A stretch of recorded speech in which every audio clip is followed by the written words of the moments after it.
chance to meet,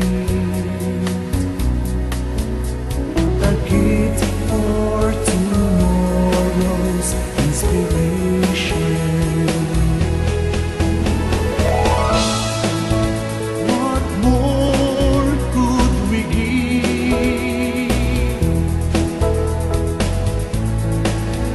What more could we offer? We share love, we give life. Philsutech is aiming high. We stand up to fly and reach for the sky.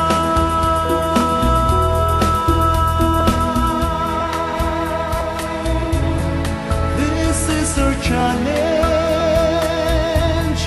This is the moment to transform, to innovate in an era of change.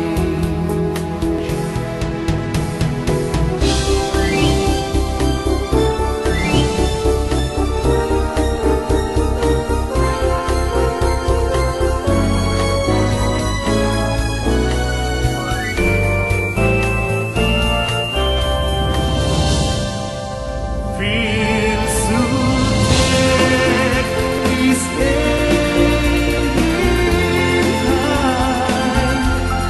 We stand up to fly and reach for the sky.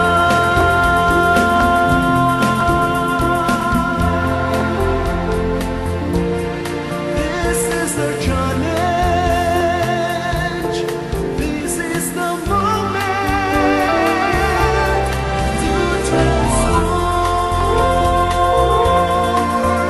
to innovate in an era of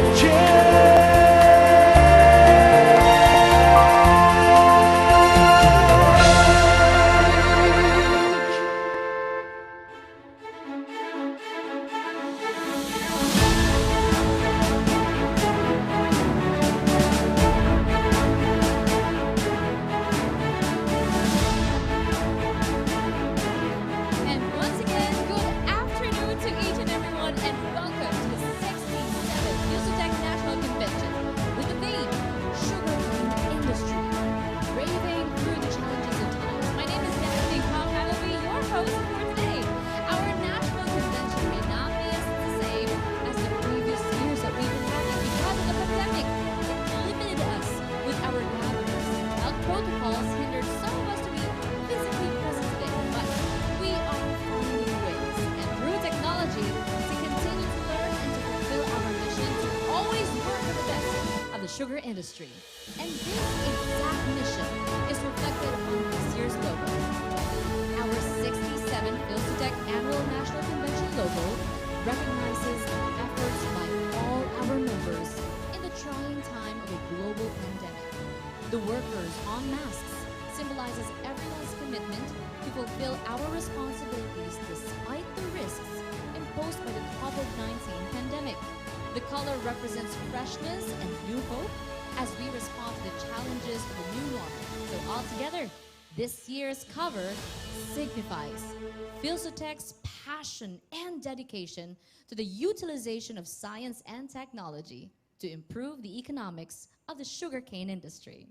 And since for this year we will be doing the convention online, here are some of our friendly reminders for those who are attending virtually right there. So please make sure to check your internet speed, upload and downloading speed. Also remember, a minimum of 20 Mbps of upload and download speed is ensured to have a better internet connection and good quality of convention. LAN or wired connection is a must. But if you are using a mobile device or a laptop, make sure that you are near the Wi-Fi router to have a better connection. In case of internet interruption or technical problems from the host, please wait for further instructions. and better use a headset for clearer audio. Once again, remember that we have two platforms where you can stream or access the whole convention. Either A, through www.67ancphilsutech.com or via Zoom. Our Zoom link is posted in Philsutech's Facebook page. So if you are using Zoom, just click the message bubble icon later on as we start our discussions and all of our forums. So I hope you're all ready. At this point, I know that you are all excited to start this day, this 3-day convention. So let's get the ball rolling and witness the virtual parade of our officers, past presidents, and leaders in a short while.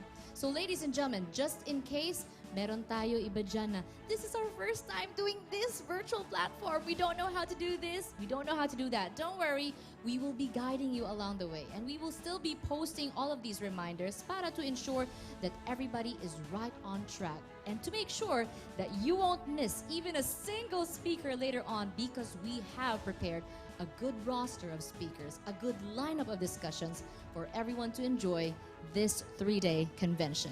And let us see if our officers are ready in today's amazing event.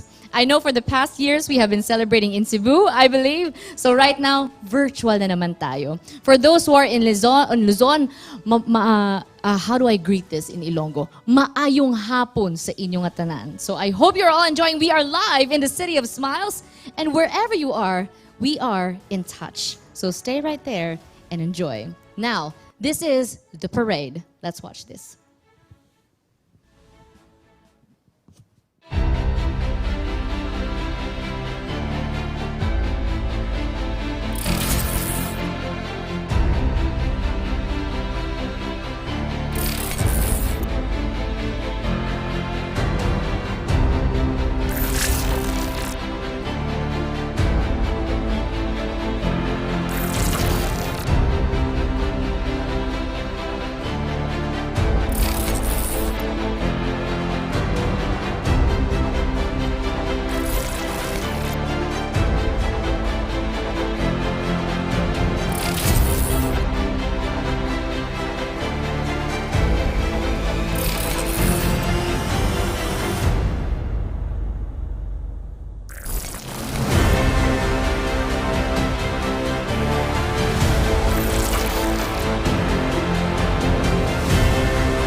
Our officers and leaders truly deserve to be recognized because of their hard work and also because of their dedication to provide good service to all the members of the sugar industry. So thank you so much to all of you. To set the motion of this year's conference, we would like to acknowledge and welcome, representing Sagay Central Incorporated, Director and Executive Vice President for Finance, we have Dr. Neil Andrew C. Cortez, Philsutech's President, as he officially declares the opening of the 67th Philsutech Annual National Convention.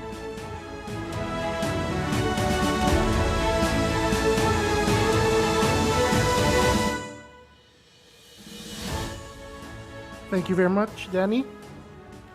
So back in August 10, a United Nations report came out stating that the world was already in the code red of the climate. The world will not be able to keep up its global temperatures and keep up to the goal of our global temperatures, and the initial impact of climate change is already here to stay. What we can do now is just do our best to stop it from getting worse. COVID, of course, continues to take away loved ones from us, and it has disrupted the delivery of healthcare, to say nothing of mental and economic health impact on all our fellow Filipinos. According to the Philippine Statistics Authority, our current population is 110 million Filipinos. In 4 more years, we will reach 115 million, and in just 25 more years, there will be 140 million Filipinos living in the Philippines. Now you might be asking, Doc Neil, why are you bringing this up right now?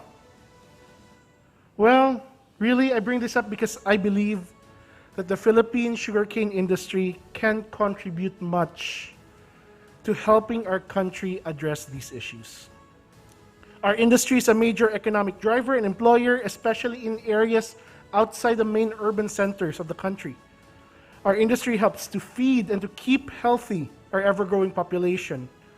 Our industry can significantly support our country and the world in our united goal of minimizing climate change. And yet, to do this, we need our farmers and our planters to be properly compensated and incentivized towards a method of farming that is both productive and good for the planet. We need our processors, the mills, the distilleries, to be fully utilized and innovative in their use of resources, management of waste, and development of new products and services. We need our industrial suppliers to provide the best fit parts and improvements that can empower our industry to take the necessary technological leaps to be at par with our neighbors. We need our government to evaluate, correct if needed, and implement common sense regulation and fully use its available resources to help spur our industry's competitiveness.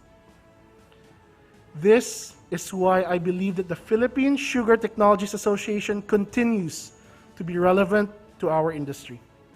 The challenges we face today may be different than when Philsutech was first established, but the spirit, the drive, and indeed the bravery of our association remains steadfast. So, for the next few days, we will hear from representatives from government regarding policy directions and recommendations. We have intelligent and engaging speakers to speak on topics that range from farm to factory, from the mechanical to the human, and product presentations for different parts of our industry. So let me invite you to take full advantage of the convention's website features, connect with suppliers digitally, visit their virtual booths, send your communications, say hi to old friends that you haven't seen for a while. Also, please make sure to enjoy and be involved. Alongside many of you, I too long for the days when we can be together once more face to face. But until then, the board has tried its best to make this virtual convention as seamless as we can. There will be hiccups along the way, but we believe that we will be able to overcome them all. So to the Honorable Secretary William Dar of the Department of Agriculture, Honorable Secretary Bernadette Romulo Puyat of the Department of Tourism, Honorable Administrator Hermenegildo Serafica of the SRA, Honorable Eugenio Lacson of the Province of Negros Occidental, Honorable L. Cid Familiaran, Vice Mayor of Bacolod City, representing our good mayor, Honorable Evilio Leonardia, to the past and present leaders of the Philippine sugarcane industry in government, planters, federations, and associations, millers, distillers, suppliers, to our chairman, Sir Larry Carranza, members of the Philsutech Board of Directors, to Ma'am Heidi and our admin team, to all our valued members of the association, to friends joining us today. It is my pleasure to welcome you and officially open the 67th Philsutech National Convention. Good afternoon to everyone.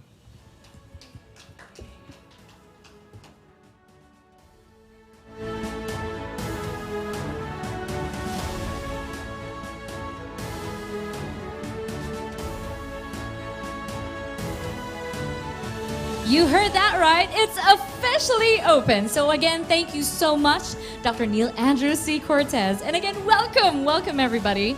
At this point, we would also love to hear a welcome message coming from a representative of the City of Smiles.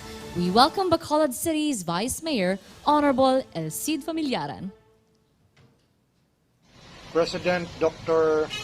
Andrew Neil Cortez, Negros Occidental Governor Eugenio Bong Lacson, our esteemed guest speakers, the Honorable Bernadette Romulo Puyat of the Department of Tourism, the Honorable William Dar of the Department of Agriculture, Engineer Hermenegildo Serafica of the SRA, distinguished panelists and guests, Philsutech Board of Directors and Officers, and dear convention participants, mayong hapon gid sa inyo tanan. It is with pleasure and honor that our city continues to be part of the courage to continue the cause towards providing technology and sports ahead our sugar industry. May this gathering be an enlightenment and empowerment to each and everyone present. In behalf of our beloved City Mayor, Mayor Evilio Bing Leonardia, and the people of Bacolod, I warmly welcome everyone to the Philsutech 67th Annual Convention. God bless, and again, madamo gid nga salamat.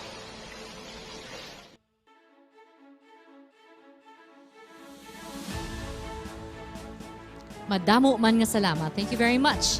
Now, from the father of the province of Negros Occidental, let us now hear the message of Honorable Eugenio V. Lacson, Provincial Governor of Negros Occidental.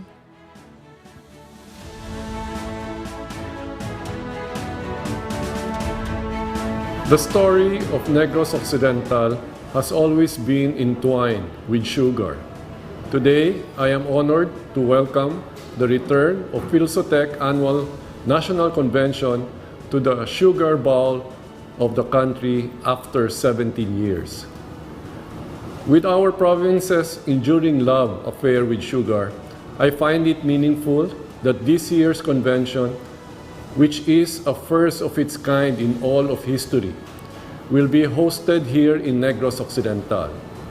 If only circumstances have allowed, it would have been our pleasure to have all of you here. However, time dictated otherwise. As we are in a time of great challenge and also of great possibilities, may this national convention enable you to further our collective goal to sustain and uplift our sugar industry and the hundreds of thousands of Filipinos depending on it. Thank you, and may God bless all our endeavors for sugar, people, and country. From the land of sweet surprises, welcome and congratulations, Philsutech.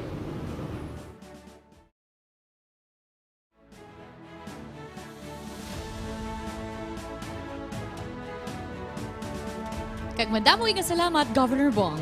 We have started this convention with the inspiring words of our leaders, but we will be learning more as we welcome and, of course, as we listen to our guest speakers for this afternoon. But before that, let me remind you again with our tips for a better virtual convention experience para tuloy-tuloy naman po yung pakikinig po natin while you're sitting there at each of your homes. Please make sure to check your internet speed, upload and download speed. Remember, minimum of 20 Mbps for upload and download speed for better internet connection and quality of convention. LAN or wired connection is a must, but if you are using a mobile device or laptop, make sure that you are near the Wi-Fi router to have a better connection. In case of internet interruption or technical problems from the host, please wait for instructions. Use headset for clearer audio. And again, remember that we have 2 platforms where you can stream or access the whole convention and where you can send your questions for our speakers. Number 1, through our virtual event platform at www.67ancphilsutech.com. You can submit your questions to the chat box on the right side of the live session. And second, you can also connect via Zoom. Our Zoom link was posted on Philsutech's Facebook page, and if you are using Zoom, just click on the message bubble icon to type in your questions later on as we begin the forum. The moderators will choose the final questions for our speakers, and the rest of the questions will be sent to the speaker, and he or she may choose to answer at a later time via email so that all of your questions will be put into attention. So I guess we are all ready to listen to our first guest speaker. He is the only Filipino to date who led a global agricultural research institute, the International Crops Research Institute for the Semi-Arid Tropics, in India from 2000 to 2014. Before leaving for India, he also served as Presidential Advisor on Food Security on 1999 and Executive Director, National Agricultural and Fishery Council in 1998. He is currently the president of Inang Lupa Movement Incorporated, a movement working for an inclusive science-based, climate-smart, and competitive Philippine agriculture. In December 5, 2014, he received a Pamana ng Pilipino Award from then-President Benigno Aquino III, honoring outstanding overseas Filipino individuals and organizations. Ladies and gentlemen, our first speaker is none other than the Secretary of the Department of Agriculture. Let us welcome Honorable William Dar.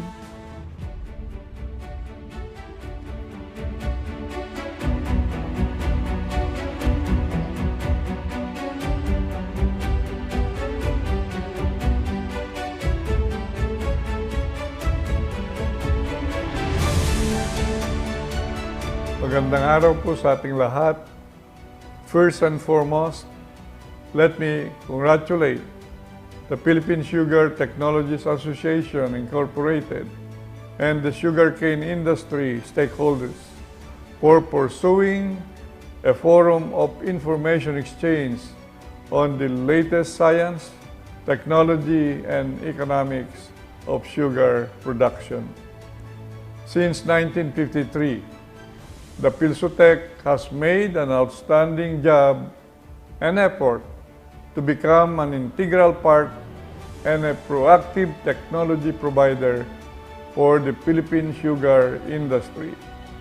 We in the agriculture sector recognize the reality of the COVID-19 pandemic and have taken our fair share of innovations to ensure the continued dynamism and productivity of agriculture. To meet the challenges that confront Philippine agriculture today, we have to modernize and explore all areas and frontiers of technological innovation to facilitate, speed up, and ensure the success of the policy and structural reforms we have brought into the agricultural sector. Guided by the 1DA reform agenda, the Department of Agriculture is currently pursuing more aggressive strategies in order to attain the vision of food security and prosperous farmers and fisherfolk. And so I thank Philsutech for their share in keeping the country's economy afloat by providing jobs and ensuring the local circulation of money, particularly in Negros Island and other sugar-producing regions. Let us all continue to work together so we can rise above these challenging times and move on to a food-secure and resilient Philippines with empowered and prosperous farmers and fisherfolk. Thank you. Mabuhay po tayong lahat. More power to everyone. God bless us all.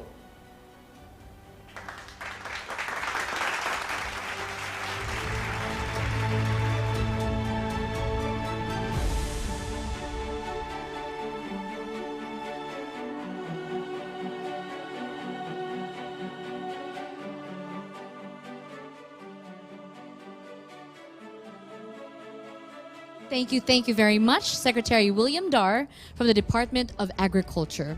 Now, on behalf of the Philsutech Board, I would like to present this plaque of appreciation to our honored guest, Secretary Dar.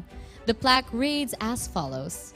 Philippine Sugar Technologists Association Incorporated awards this plaque of appreciation to Honorable William D. Dar in grateful acknowledgement of his invaluable support and for generously sharing his time as guest speaker during the 67th Philsutech Annual National Virtual Convention held on August 25 to 27, 2021 at Park Inn by Radisson, SM City Complex, Bacolod City, Philippines, given this 25th day of August 2021, signed by the Chairman of the Board, Domingo Lazaro L. Carranza, President Dr. Neil Andrew C. Cortez, and Overall Convention Coordinator Jose Maria R. Valmayor.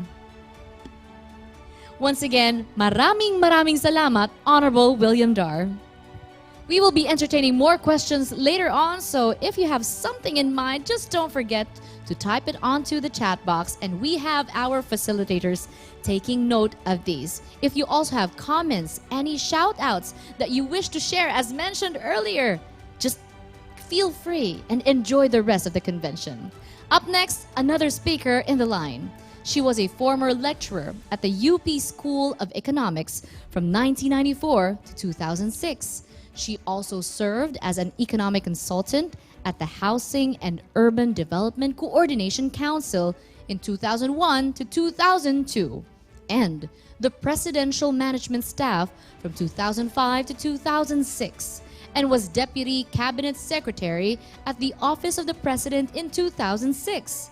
She was appointed as Undersecretary at the Department of Agriculture from 2007 to 2018, where she was designated to handle special concerns, administration and finance, and agribusiness and marketing. My dear friends, we are honored to have the woman who currently serves as the Secretary of the Department of Tourism. Ladies and gentlemen, let's welcome Honorable Bernadette Fatima T. Romulo Puyat.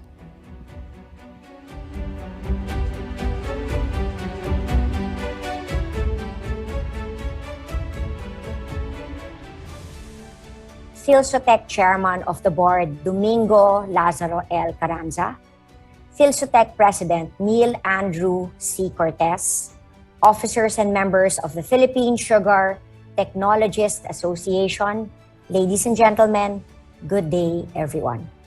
It is an honor and a pleasure to be here at the 67th Philsutech Annual Convention. I wish to thank the Philippine Sugar Technologists Association for the invitation to speak in this gathering. Today, I will share with you how the sugar industry can engage with the tourism industry, particularly with regard to pandemic recovery. This is an area that holds a lot of potential, but it is yet to be explored. The Philippine sugar industry contributes significantly to the GDP of the country, with no less than 70 billion pesos annually. with 23.3 million metric tons of cane cultivated in approximately 398,478 hectares of farmlands in 17 provinces. There are about 630,000 farmers dependent on the industry for their livelihood and income. The pandemic did not affect the sugar industry in Negros like it did with tourism. In fact, at the end of 2020, the sugar industry posted about 50% higher than the previous crop year in terms of gross tons of canes milled, as sugarcane workers were allowed to keep on working during the pandemic. On the other hand, tourism was sharply affected. For Negros Occidental, including Bacolod City, the decline in arrivals was 78.22%. From 1.5 million tourists in 2019, there were only 345,000 tourists in 2020. Tourism receipts also decreased from 30.2 billion pesos in 2019 to just 6.5 billion pesos last year. The sugar industry is facing its own challenges, like trade liberalization, declining competitiveness, and unstable commodity prices. Diversifying into tourism would provide an alternative source of revenue, and sugar stakeholders may want to consider transforming part of their plantations into a farm tourism destination to create a new tourism product that appeals to the pandemic and post-pandemic traveler. Farm tourism is an area that the Department of Tourism has been actively promoting since the passing of the Republic Act 10816 or the Farm Tourism Development Act of 2016. It provides the policy and enabling environment for the encouragement, development, and promotion of farm tourism in the Philippines. In August last year, DOT Region 6 held a webinar about planning, setting up, and managing a farm tourism destination, which showed farm owners how farm tourism provides many opportunities to increase their revenue streams, generate employment for their communities, educate the public on the value of farming, while providing guests unique, authentic experiences. We have also partnered with the Asia Foundation to conduct digital skills workshops to train MSMEs in the farm tourism sector and effectively participate in the digital economy. The current tourist preference has shifted towards products, sites, and destinations that offer premium immersive experiences, and the sugar industry can certainly take part in the development of these new tourism products in various ways. Any tour to a sugar plantation will necessarily touch upon history as well as highlight its agricultural and industrial sides. A tour can show the journey of sugar production, starting from the sugarcane harvest to its crushing, milling, and refining. Sugar-producing countries like Guyana have already started offering sugar estate tours, telling the story of the importance of sugar in the founding of the nation, its dark history of slavery, and how a modern-day sugar factory operates. Certainly, our country has its own unique and fascinating sugar narratives that can be brought to life in various ways. The Negros Museum tells the sugar story of the province, how sugar built up the community, and how it continues to influence Negros culture. A heritage-focused tour can hold upon this foundation with visits to Art Deco mansions, the ancestral homes, and the historic sugar plantations. The story of sugar can also be told through food tourism. The World Food and Travel Association stated that food and gastronomy is now a primary motivation to travel. This is a good opportunity for the sugar industry to explore developing food tourism packages and experiences, from sugar-making processes to food demonstrations and iconic establishments. offering delicacies and products which make use of this essential ingredient. Sugar plantations or processing sites can provide uniquely curated experiences from farm to table dining or pick and pay systems, which can be included in tourist itineraries. The Department of Tourism is currently developing a Western Visayas Sugar Trail as a food tour showcasing how the sugar industry has influenced the lifestyle of the people in the provinces of Antique, Capiz, Guimaras, Iloilo, and Negros Occidental. The sugar industry can also help develop enterprises in small communities by teaching them basic knowledge in producing a range of sugar-infused products and other derivatives such as local candies, desserts and delicacies, natural vinegar, and even rum making. The local communities can in turn develop cottage enterprises that can sell these products to visitors and form part of the tourist gastronomic experience in these destinations. Certainly, there are many ways the sugar industry and the tourism industry can merge to create new offerings and revenue streams. Let us leverage our sugar-producing regions' heritage and industrial capabilities to develop a strong sense of place, each with its own particular narrative and unique sites. In doing so, sugar tourism will be a sweet part of our nation's recovery, as well as the rebuilding of a more resilient tourism industry. Thank you once again for inviting me. Please stay safe and mabuhay po kayong lahat.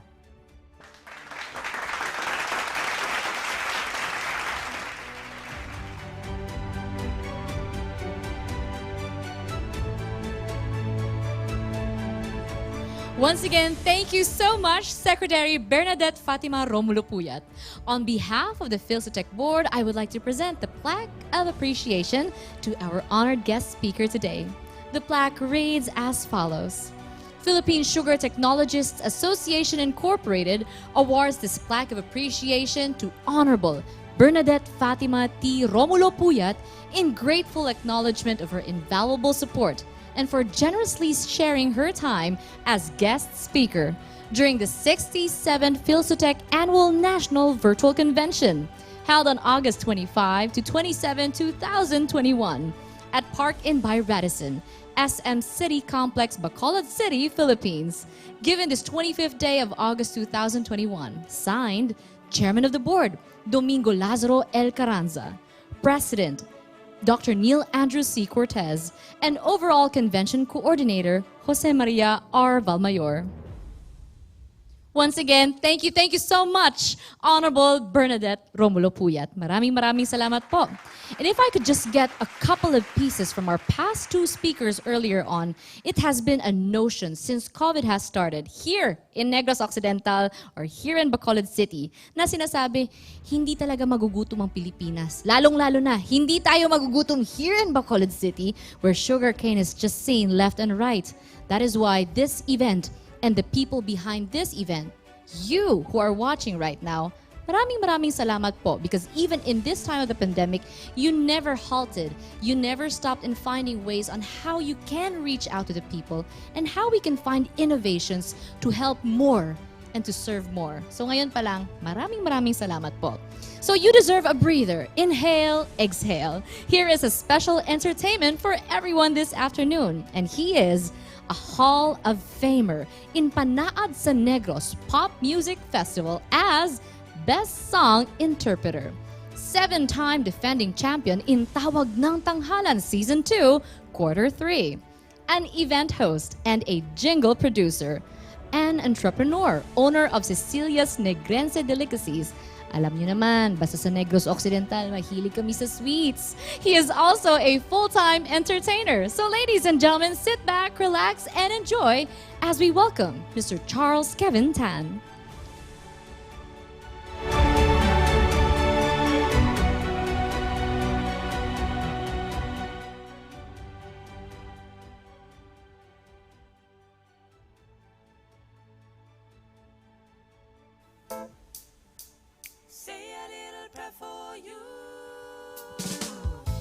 The moment I wake up, before I put on my makeup, I say a little prayer for you.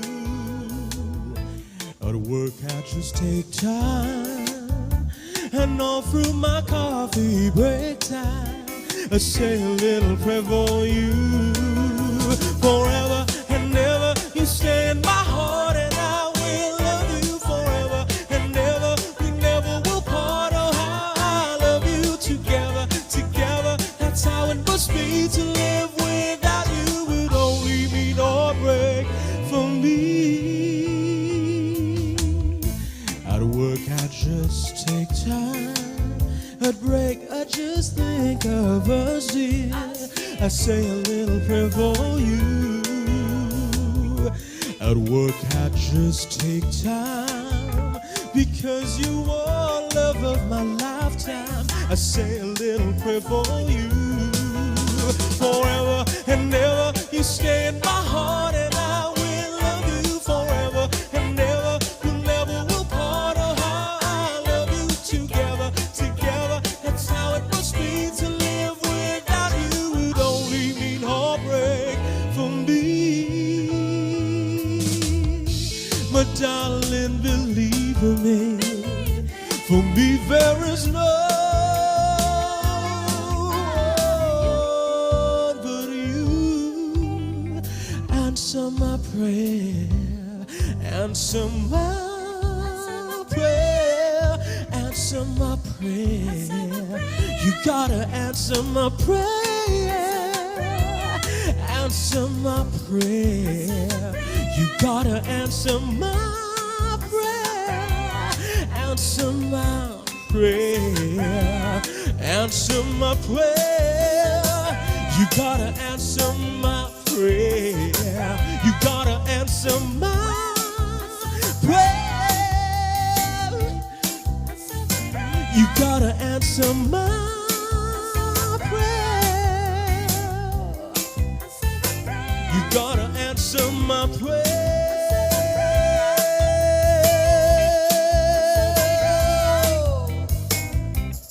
Answer my prayer.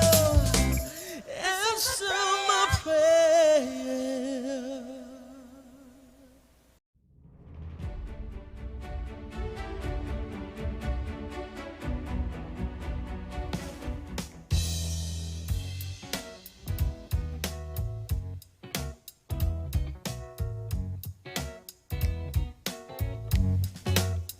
When the night has come and the land is dark and the moon is the only light we see, no, I won't be afraid. No, I won't be afraid. Just as long as you stand by me. So darling, darling, stand by me. Whoa, whoa, stand by me. Oh, stand by me. Stand by me. If the sky that we look upon should stumble and fall, and the mountains should crumble to the sea, I won't cry. I won't cry. I won't shed a tear. Just as long as you stand by me. So darling, darling, stand by me. Oh, stand by me. Oh, stand by me. Stand by me.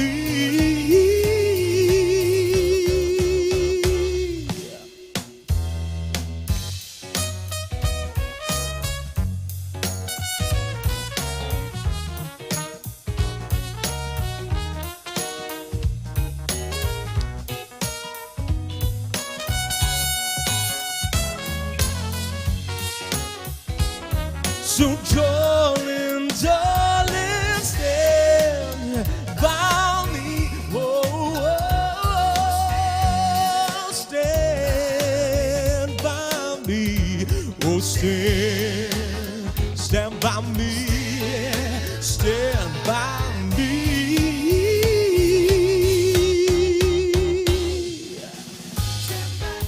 You gotta stand by me. Stand by me. You gotta stand by me. Stand by me. Stand by me. Stand by me. Stand by me. Stand by me. Stand by me. Stand by me. Stand by me. Stand by me. Stand by me. Stand by me. Stand by me.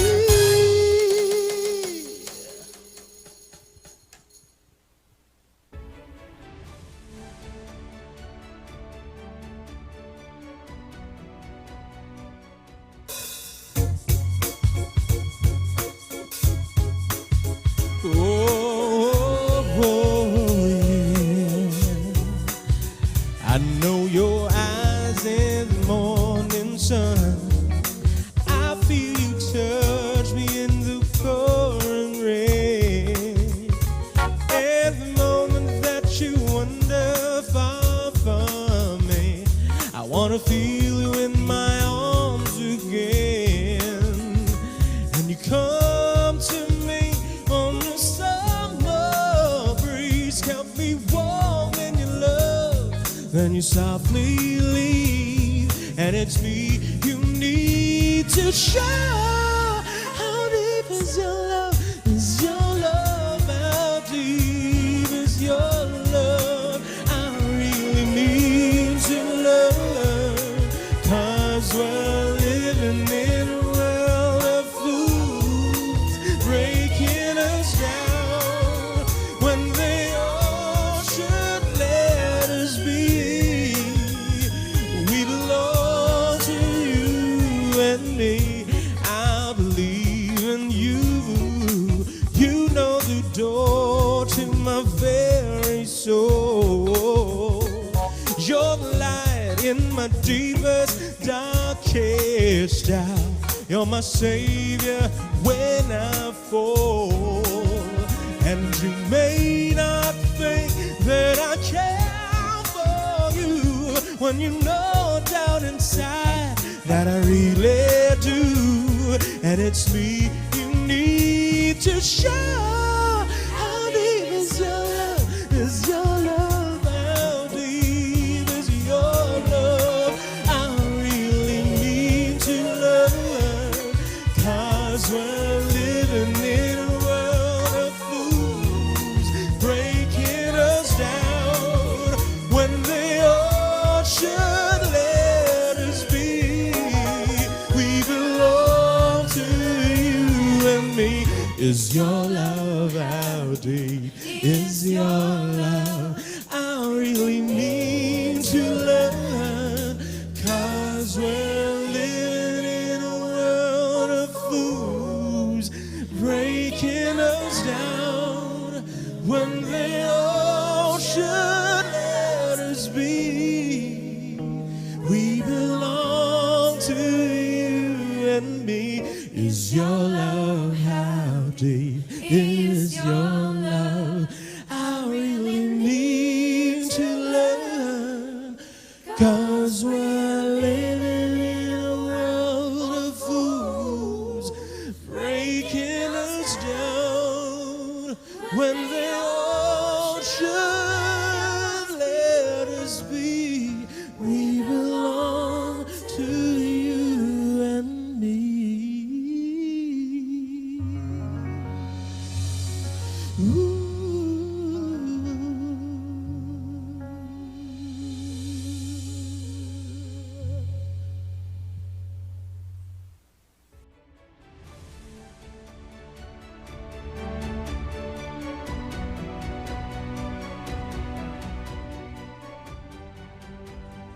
And a very, very big thank you to Mr. Charles Kevin Tan. I'm not sure if all of you have seen him on TV, but now you've seen him live. Right now that everyone or most of us are relaxing, lay on the down low as we get ready with more presentations and more speakers later on tonight.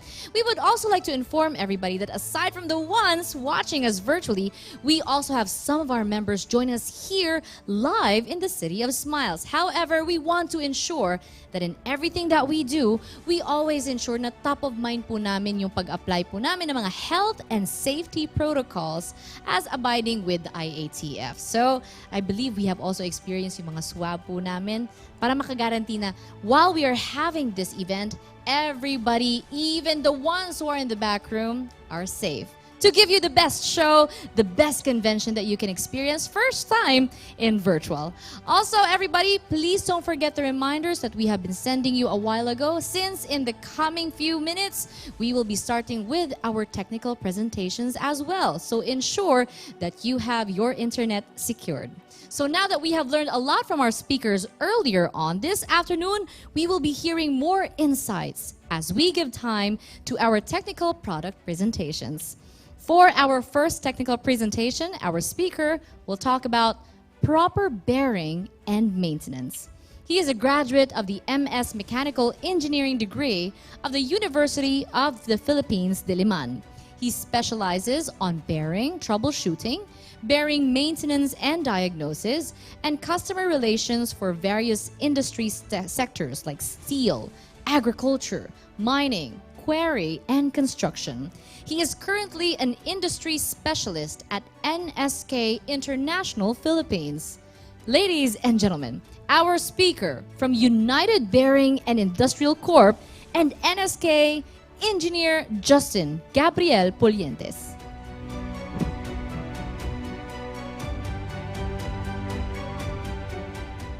Hi.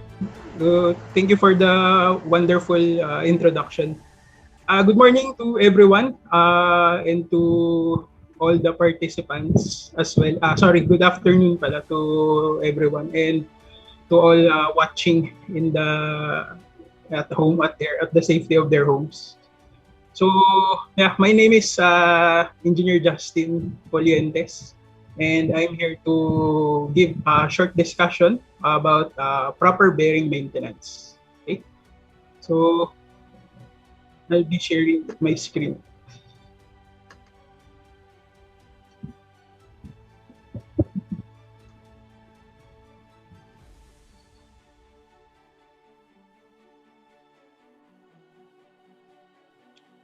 Okay, so for this afternoon, I will be discussing proper bearing maintenance. Okay, but first, before we proceed to the topic at hand, I just would like to introduce our company. No?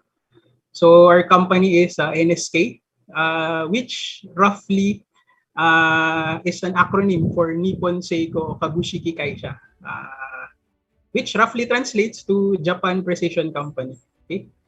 We were established in November 8, 1916, and our head office is in Tokyo, Japan. Okay. Our local office is located in Makati City. So I am from the local office, Philippine Representative Office of NSK. Okay.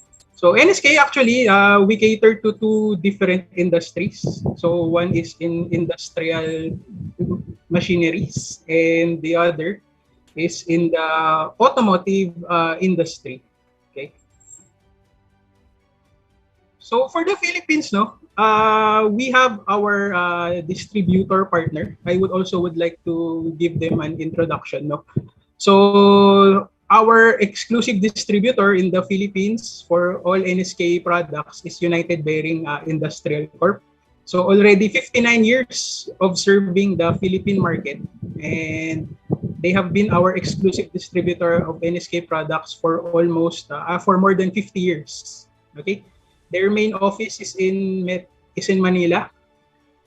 They have 19 branches in the whole Philippines, and for everyone's benefit, they have a branch in Bacolod City along Lacson Avenue.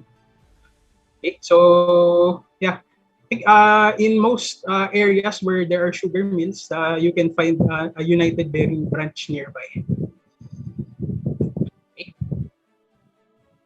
So yeah, that's for the introduction of our companies. Now, I would like to talk about or give an overview of the bearing maintenance. Okay, so bearing maintenance actually is encompasses lots of things. No, it starts actually with proper storage and handling. After that, we must ensure that we do the best fit practices for our bearings. And to continuously give them proper maintenance, we do what we call a condition monitoring. So I'll get in depth with the discussions that with the topics that I have put here. Okay. Okay, to start off, no, I mentioned a while ago that bearing storage is actually where bearing maintenance starts. Okay, so we should not be haphazard in the storage of our bearings. Okay, so proper bearing storage means that it's properly stacked, as you can see in the picture on the right hand side. Okay, uh, one of the things that are the worst enemies of bearings are actually rust. Okay, so make sure we prevent rust by keeping our environment moisture free. Okay, aside from that, we should avoid direct sunlight that's touching the bearings as well. Okay, and another thing to take note during our bearing storages is to make sure that the surrounding area is clean and free from dust. Okay, we do not want any contaminants going inside the bearing during their storage. Okay, as this may cause different troubles once they are installed and once they are operational. Okay, so when we do proper bearing storage, no, we also must also make sure to properly handle the bearings that we have. Okay, so how to say na we do proper or careful handling, no? So we do not drop the bearings upon carrying them. This is actually a useful tip because it will prevent impact and shock load to the bearing during handling. Okay, so do not throw them around, do not drop them. Okay, generally, just make sure to take extra precaution in the proper handling of bearings. And lastly, as part of our proper handling procedure, we want to keep the bearing free from corrosion. Okay, so I mentioned a while ago that to keep bearings from being corroded or to keep them for them to be ensured that they are rust free, we must keep them in a moisture free environment. Okay, that's one thing. And another thing is to keep our hands clean when handling the bearings. Okay, as much as possible, if we could, we must use gloves to hold the bearings and check the environment to see if there are corrosive gases within the vicinity and pay attention to those gases. Okay. Okay. Now that we have ensured that the bearings have been properly stored or and properly handled, we can actually proceed to installation of the bearings. So to the best fit practices. Okay. So but before doing proper installation of the bearings, there are things that we need to take note. Okay. So these are some of the before installation or pre-installation guidelines that we highly recommend to ensure that the bearing will perform optimally and will reach their intended life. Okay. So firstly, we need to inspect the proper tolerances of the bearings. So what is the meaning when I say proper tolerances of the bearings? No, we need to make sure that they're properly fitted in the shaft or in the housing. Okay, it depends on the application, and we can give the recommended shaft and housing diameters for the bearings to be fitted in the shaft or in the housing. Okay, so how do we do the measurement? Okay, we use a micrometer because these tolerances are actually very small, micrometers level. Okay, so we use a micrometer to check the proper and the correct tolerances for these bearings. Okay. So another thing that I should need to mention why we need to check these tolerances is to prevent the creeping that is happening from the bearings. So what is creeping? I will explain in the next slide. Okay. Okay. So as I mentioned, no, aside from the prior to installation, we do proper inspection of both the shaft and the housing. Okay.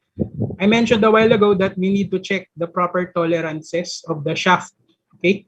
So I mentioned why should we have or take extra precaution to prevent creeping. Okay. So creeping actually is caused by the inner ring and the shafting of the equipment when they rub into each other. Okay. So it creates a mirror-like surface on the inner ring or in the outer ring whenever they have contact. Okay. So this normally happens when we do not check the proper tolerance of the shaft of the shafting. Okay. So it happens when there is a smaller shaft diameter. Okay. So the bearing load distribution becomes small, and yeah, as I mentioned, creeping will occur when this happens. So consequently, what happens if we have an oversized diameter for the shaft? Okay, when we have an oversized diameter for the shaft, upon operation, the clearance of the bearing will be lost. And some of the things that we may notice during operation is that it becomes very hot. Okay, and in the end, it will progress due to clearance loss, increased temperature, and it will progress into cracked rings. Okay. So aside from that, if there's a large diameter variation for the bearings, we can say that a part of the diameter is larger and the other part of the diameter is smaller. There would be an uneven distribution of the loads. And it will cause wobbling of the shaft, and consequently, it will become a source of premature damage. Okay. Aside from that, we need to check the surface condition of the shaft. Aside from the tolerances, the shaft should be free from rusts, dents, and nicks. Okay, and we can correct these impurities or this abnormal surface condition with an oil stone. Okay. So aside from the proper shafting, no, we need to also do inspection of the housing itself. Okay. So as I mentioned a while ago, we need to ensure the proper form and the diameter and the proper tolerances of the housing itself. Okay. So if the housing is too big, there will be slippage. Okay. Which will also develop into creeping. When the housing is smaller, okay, it will cause clearance loss, and and fracture will occur. The bearing rings will be cracked. Okay, and when there's a large diameter variation, uneven load will happen as well, and some areas will experience loss of clearances, and which will definitely progress into cracked rings. Okay.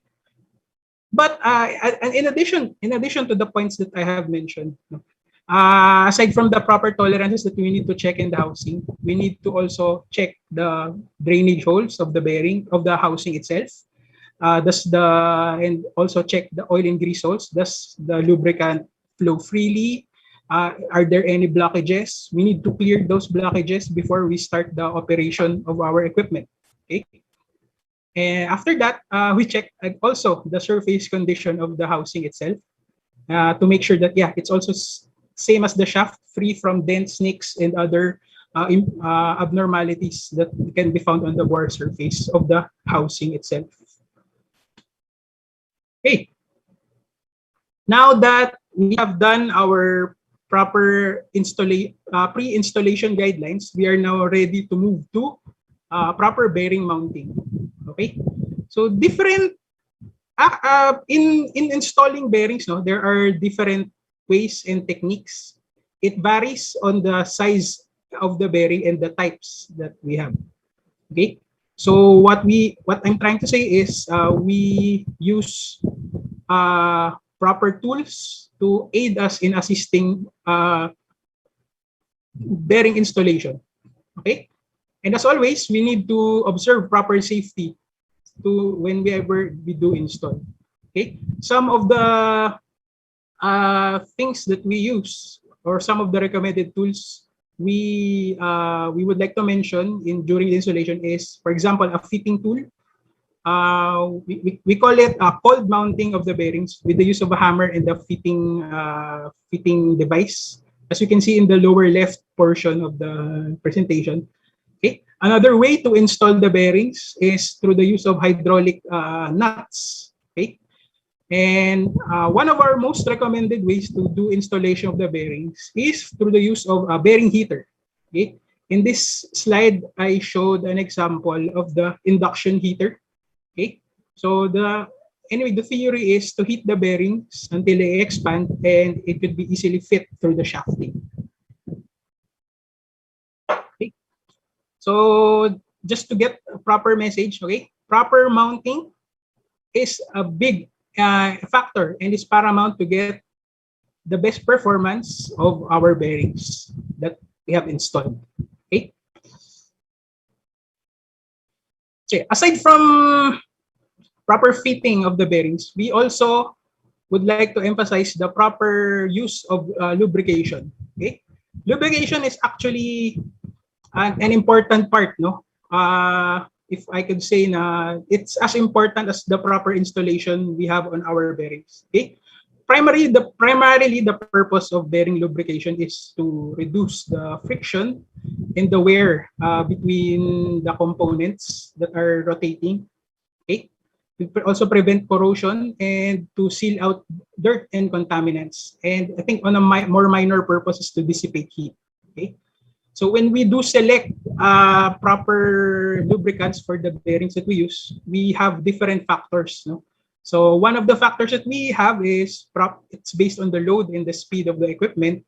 Okay, then we check the operating temperature. Okay, another factor is also the environment. Say it's a corrosive environment, so we try to use a different type of lubricant, which is the most optimal for the application where the bearing is installed.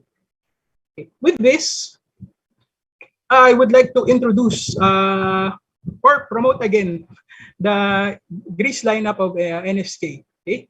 So initially, we do have these types of greases for the industrial applications. So we introduced 3 to the market. So one is the NSK GM2, which is a multi-purpose grease that is has a number 2 consistency.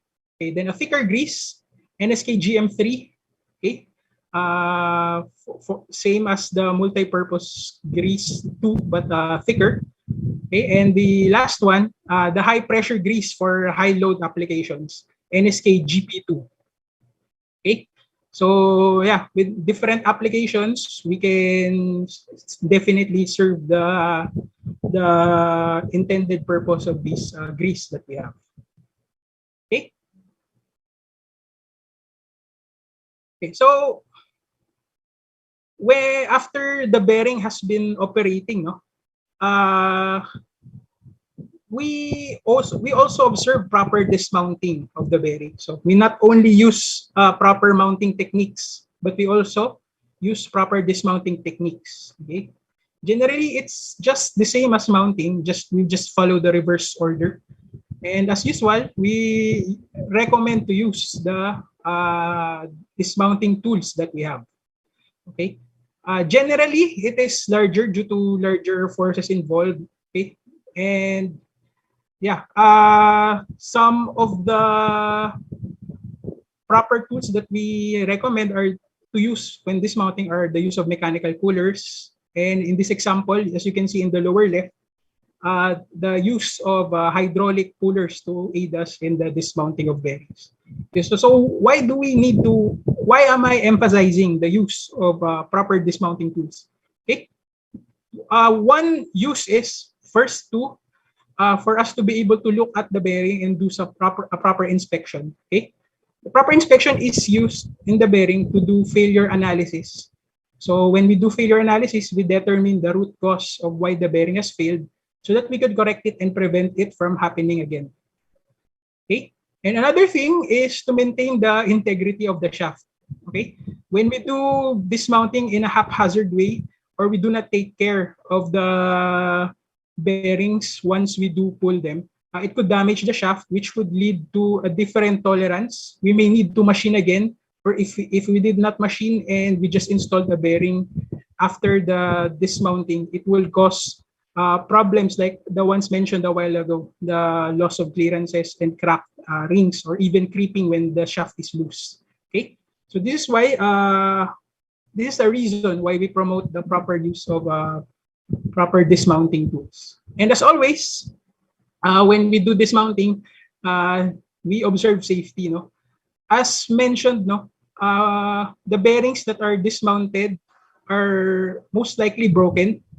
So the rolling elements or parts may hit us or may when dislodged. Okay, so make sure to contain the rolling elements to be sure that we have a safe operation. Okay, I mentioned a while ago that we do bearing failure analysis, no, to find the root cause of the bearings. So, but before that, I would like to introduce a different another topic that encompasses the proper bearing maintenance. Okay, and that is through the use of or taking note of the conditions of the equipment and the machinery itself. Okay, so there are certain conditions like the load and speed and the temperature that when we do operate, we can observe these certain parameters. Okay, and we see some changes with these parameters over time. Okay, so we will determine a certain set of parameters, and once we do a reading and it deviates from the parameters that we set, we can be sure that we are predicting or doing proactive maintenance for this for the equipment itself. Okay, so as you can see in the example below, an early indication to check for the condition of the bearing is through the use of reading vibration.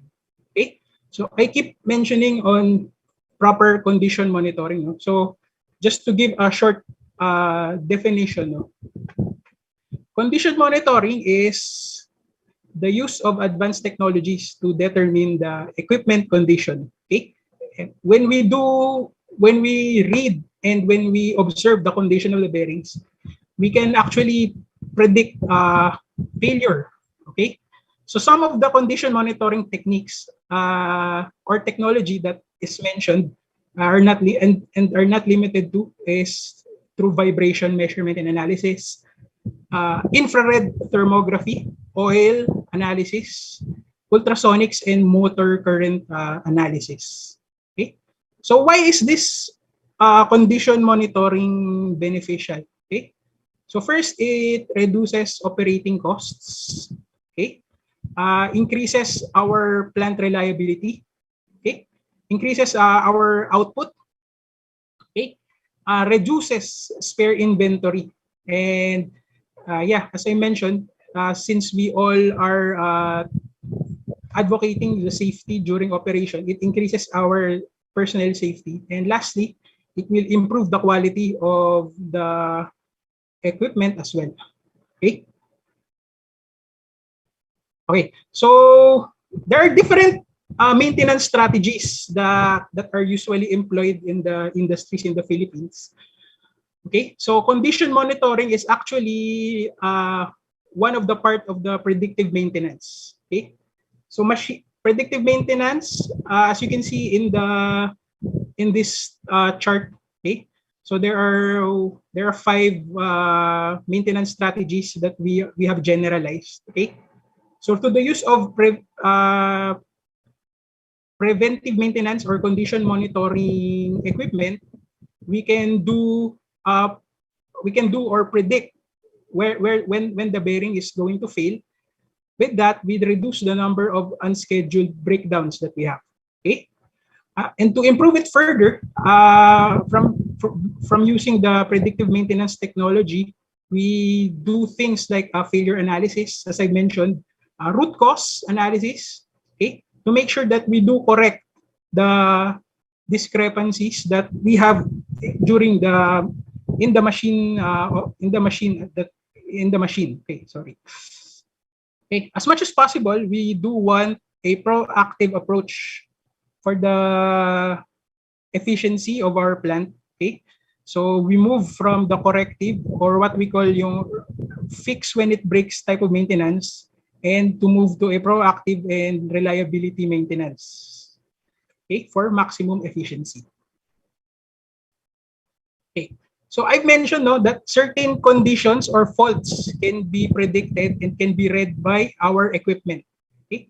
So some of the machinery faults that can be detected are misalignment, looseness within mating components, cracks within the shaft, bearing defects, or meshing problems with gears, okay, imbalance, internal component rubbing, okay, and other structural conditions and wear debris. Okay, so all of this can be detected, and we can also provide proper recommendation to prevent these machinery faults from happening as well. So with that, I would like to introduce Brewell and Care Vibro. Okay, so Brewell and Care Vibro is the leading supplier of, it's a worldwide leading supplier of vibration and condition monitoring for rotating equipment. Okay, Brewell and Care Vibro has been acquired by NSK Global, okay, to strengthen our capability in the condition monitoring department. Okay, so we finally we have evolved from using bearing analysis. So we had additional, we now have additional capability and tools, such as you can see in the right, use of handheld vibration monitoring equipment, or even more advanced technology of online monitoring equipment. Okay. So for this, we make sure that the partnership that we have when we acquire Brewell and Care will lead to improved customer value as well. Okay. So for that, we anticipate bearing failures with the both of our expertise.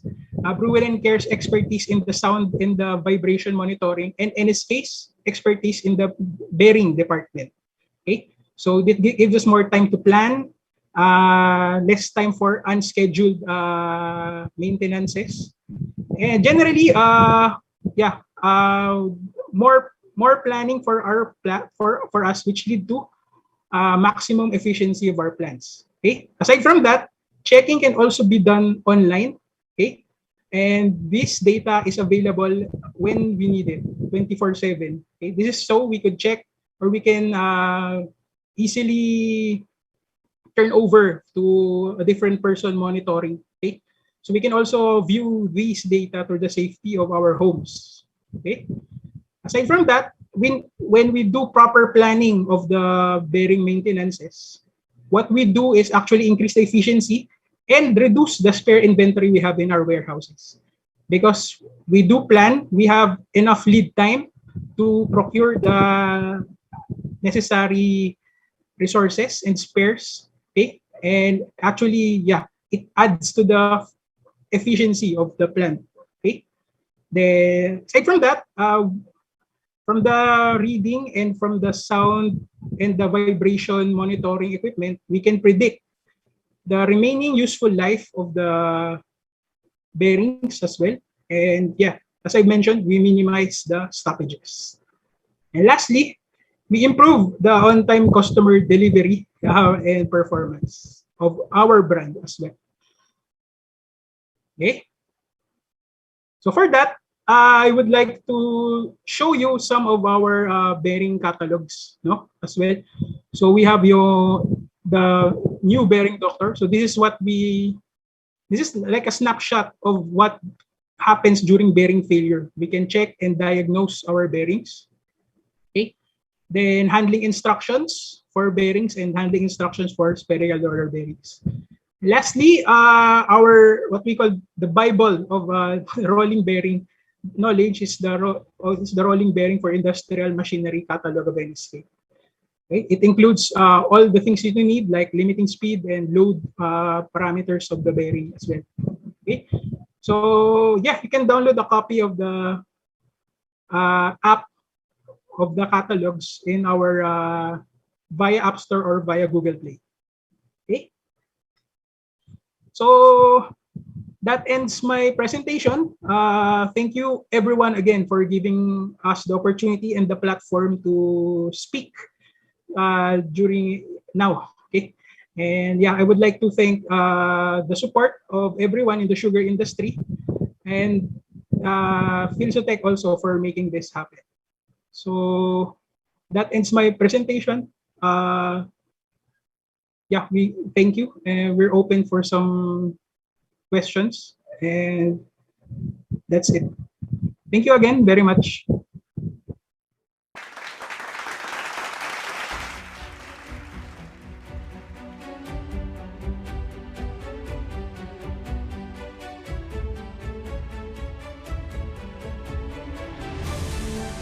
All right, thank you so much, Engineer Justin Gabriel Polientes, for your insights today. Thank you so much, sir.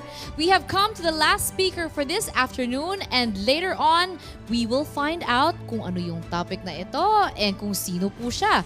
But right now, I know that everybody is still sitting there and relaxing and still very much eager to learn more, to hear more, and to know more. But nonetheless, baka may gusto rin po kayong i-share. Our comment boxes and chat boxes are open for everyone who's watching. So just to instill that you will have a good connection in the duration of our convention, this is just day 1 of 3. Para rin po, tomorrow and on Friday, tuloy-tuloy po yung learning po natin. I know this is something new because this is again our first virtual event. And we are so honored, so happy that you have us here in the City of Smiles, the land of sweet surprises, as we would say it here in Negros Occidental.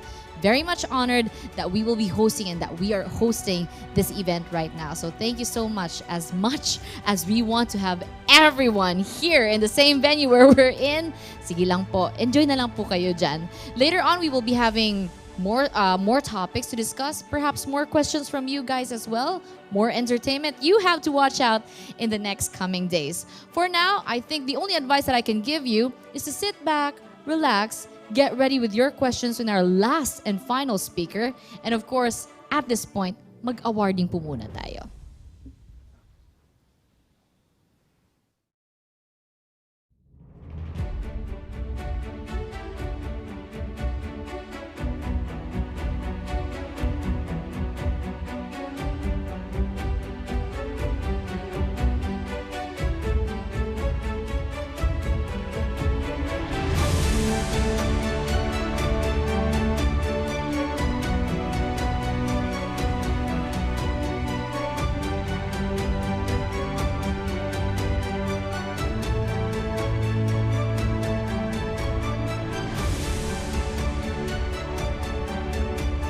And speaking of awarding, we will be giving more awards later on, especially in our final speaker, that I know everyone is very much excited. So for now, please stay tuned and stand by. Don't go home just yet and don't exit with the site that you are in, because later on at around 5 to 5:30, our final speaker will, I assure you, our final speaker will make sure that you will learn so much in the topic that he or she is going to be discussing later on. For now, stand by, relax, continue to enjoy, perhaps engage with the rest of your loved ones or yung mga hindi nyo nakikita ng matagal pa who is part of Philsutech there in the chat boxes. So, see you in a bit, everyone.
It's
more fun.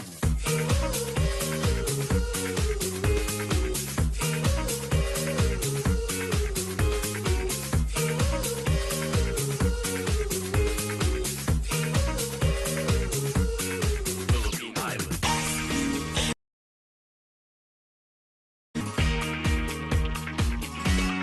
It's more fun in the Philippines.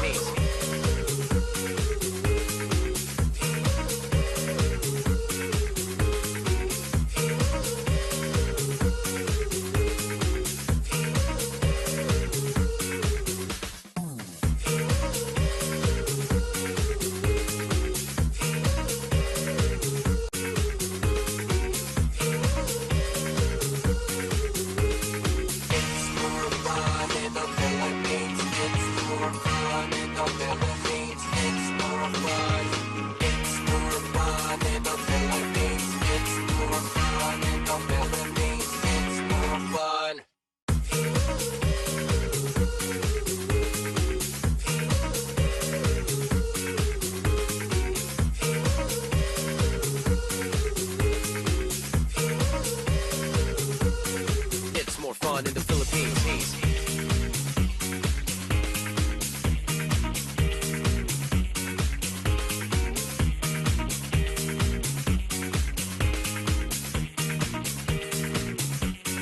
Philippine Islands.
upon moments to make me feel this way. And only you can bring out all the best I can do. How to leave a turpentine made me feel real good inside. Pushed me up, and I'm about to give up. You're on my side, no one seems to listen. And if you go, you know the tears can't help but show. You know you've always had my heart.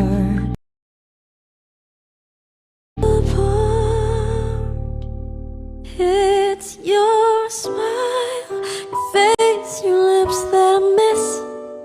Those sweet little lies that stare at me and make me say I'm with you through all the way. 'Cause it's you that fills the emptiness in me, changes everything I see when I know I've got you with me.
Come and visit Talisay City's tourism destinations and its distinctive heritage.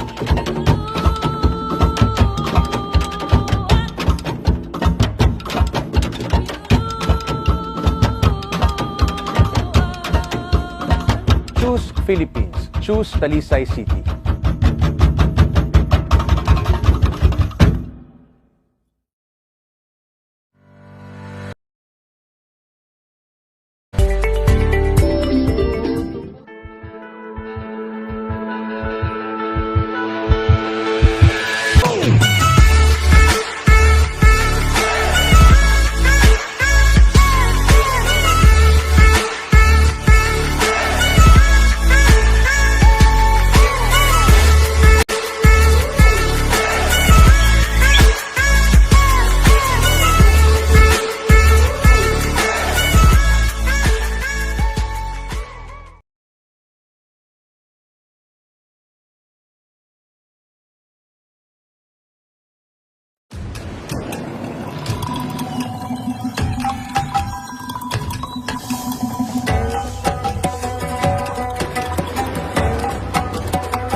swaying palm trees, majestic waterfalls, beautiful panoramic views to the friendly locals. San Carlos City, Negros Occidental, is a place you will surely fall in love with. The city is known for its beautiful white sand beaches and aquamarine waters, but there's more. New adventures and spectacular views are waiting for you. Make new memories. Travel to San Carlos City.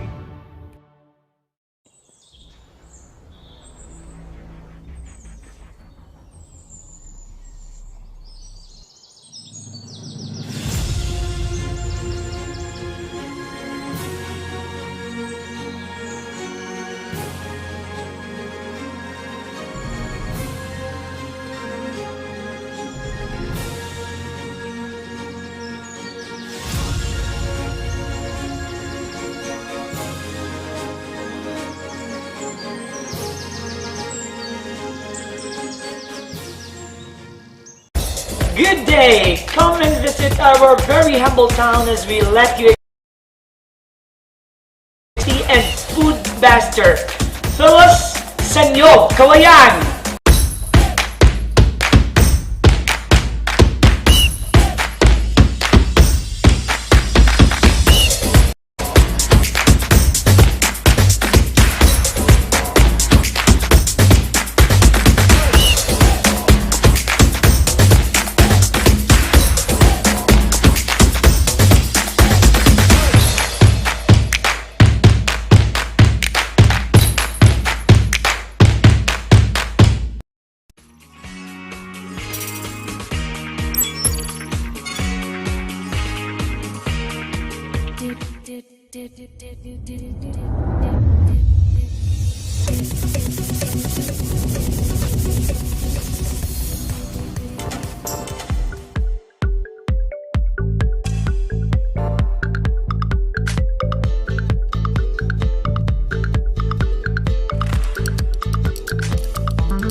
It's more fun.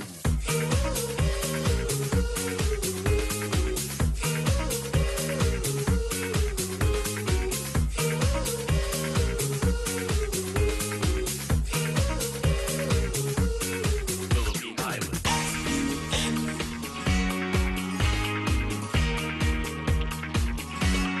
It's more fun in the Philippines.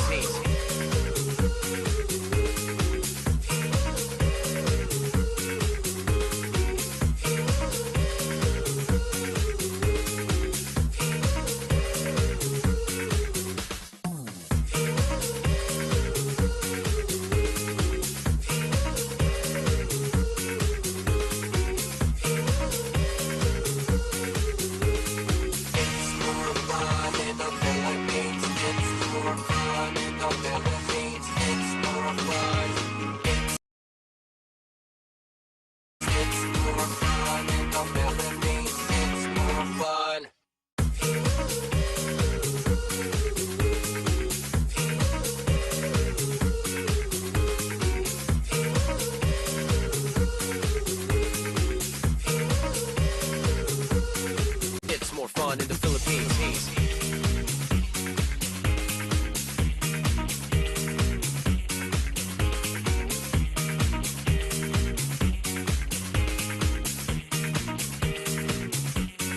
Philippine Islands.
keep on. No one else can make me feel this way. And only know the best I can do. How to leave a turpentine. Made me feel real good on inside. Pushed me up, and I'm about to give up. You're on my side, but no one seems to listen. And if you go, you know the tears can't help but show. You know you've always had my heart. From now on we'll never part.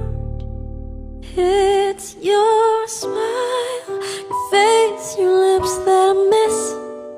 Those sweet little lies that stare at me and make me say I'm with you through all the way. 'Cause it's you that fills the emptiness in me. Changes everything I see when I know I've got you with me.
Come and visit Talisay City's tourism destinations and its distinctive heritage.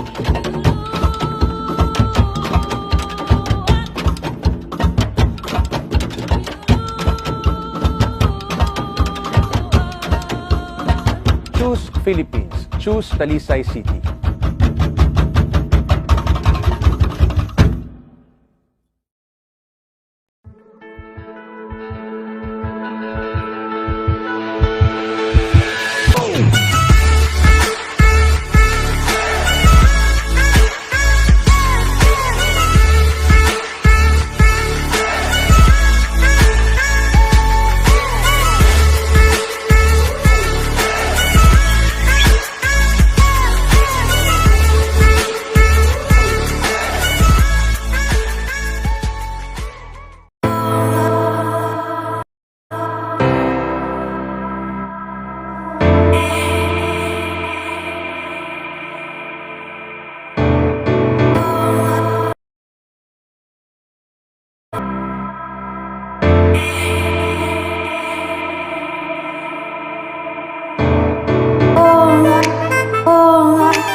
Sanyog manapla Pagiliog yun may kasaliya Kadalagan ang dala Nakahatag tuwag sa tubanwa Sanyog manapla Padayono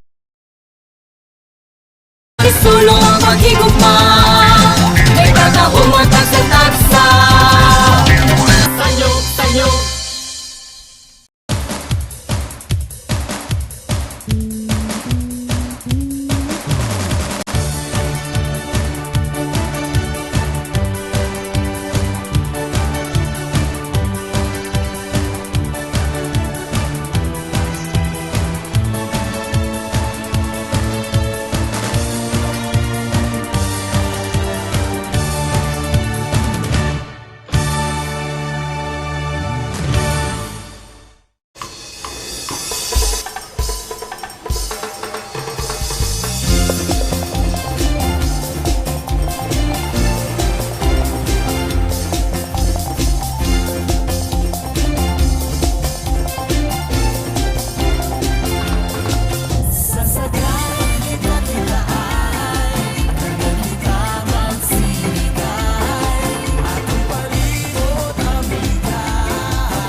Swaying palm trees, majestic waterfalls, beautiful panoramic views to the friendly locals. San Carlos City, Negros Occidental is a place you will surely fall in love with. The city is known for its beautiful white sand beaches and aquamarine waters, but there's more. New adventures and spectacular views are waiting for you. Make new memories. Travel to San Carlos City.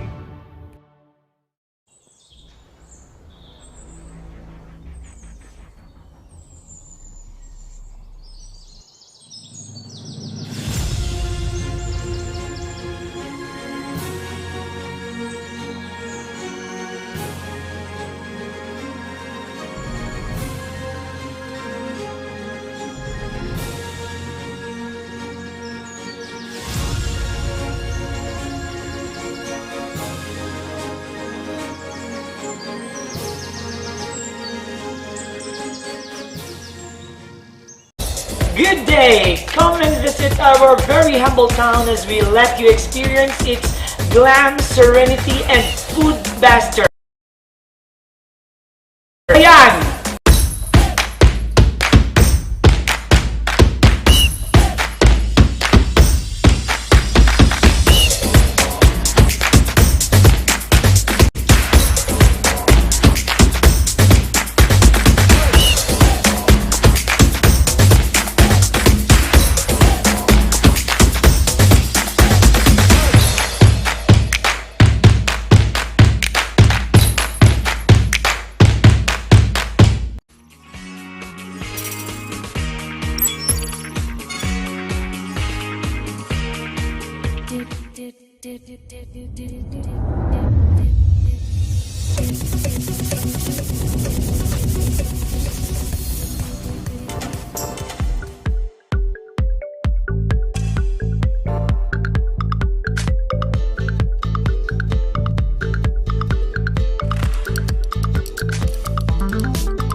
It's more fun.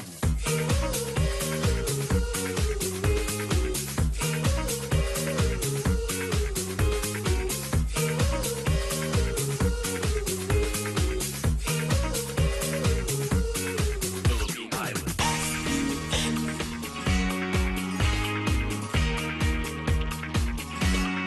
It's more fun in the Philippines.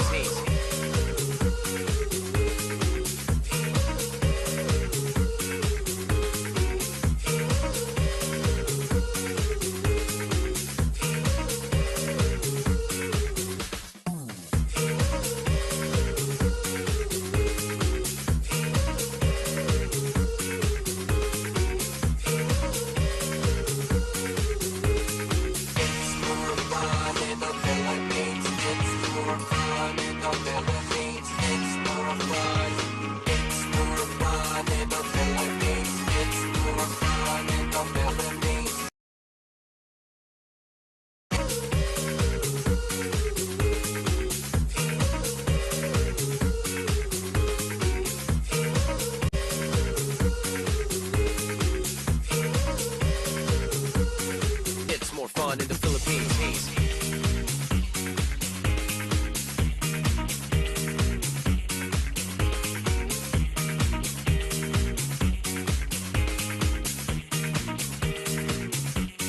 Philippine Islands.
hope, strength and will to keep on. No one else can make me feel this way, and only you can bring out all the best I can do. How to leave a turpentine made me feel real good inside. Pushed me up, and I'm about to give up. You're on my side, no one seems to listen. And if you go, you know the tears can't help but show. You know you've always had my heart. From now on we'll never part. It's your smile, your face, your lips that I miss. Those sweet little eyes that stare at me and make me say I'm with you through all the way. 'Cause it's you that fills the emptiness in me, changes everything I see when I know I've got you with me.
Come and visit Talisay City's tourism destinations and its distinctive heritage.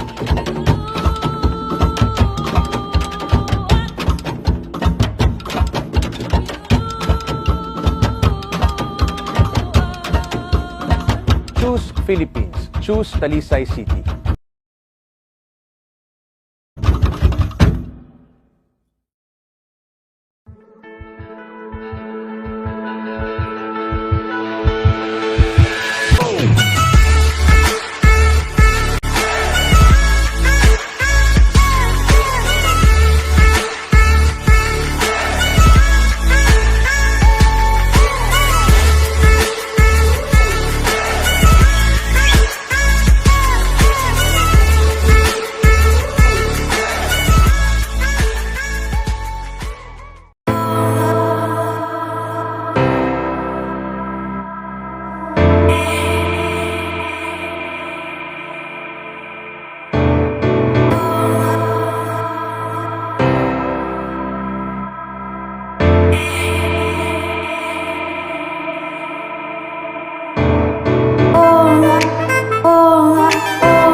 we are back. Good afternoon and welcome, everybody. I know you have enjoyed the past couple of hours watching all the videos that we have just presented. That is our way of saying welcome to Negros Occidental, the sugar bowl of the Philippines, and specifically, welcome to the City of Smiles para at least next time kung hindi na po tayo virtual at pag pwede na po tayong mag-commune ulit, you can already come here, Negros Occidental, Bacolod City, and you already know where to go and where to buy your delicacies and just really enjoy every moment with everyone here in Philsutech and of course here in Negros Occidental mismo. So now we have come to our final speaker, and thank you so much for patiently waiting. However, while waiting for our speaker to get ready, we would like to invite everybody that this is just again day 1 out of 3. Tomorrow and on Friday, we continue to share the same reminders to everyone. I know marami po tayong nalampasan na mga system glitches, na lahat ng mga sa mga internets ninyo on how to do this and that. Because again, this is our first virtual event. However, you did it. Congratulations, day 1 out of day 3. So tomorrow, make sure that your internet connections are just but stable. Because again, we have a roster and a line of amazing talks, amazing discussions, and speakers who will surely enlighten you and give you more questions. Ayan, para po sa ma-learning naman po natin. Hanggang Friday na lang po to. So again, thank you to those who have been a part of this amazing event. And again, ngayon pa lang, I would like to say congratulations to Philsutech for this, how do I say this? It's already a big success. Kahit day 1 pa lang po tayo. This is a big leap. This is a big success. Now, we have come to our last speaker for this afternoon, and he will be talking about Schneider Electric Solution for Sustainable Efficiency. He graduated with ADV Diploma in Mechanical Engineering, Charter Diploma in Marketing, Bachelor of Science in Business Management, and Master of Science in Applied Finance.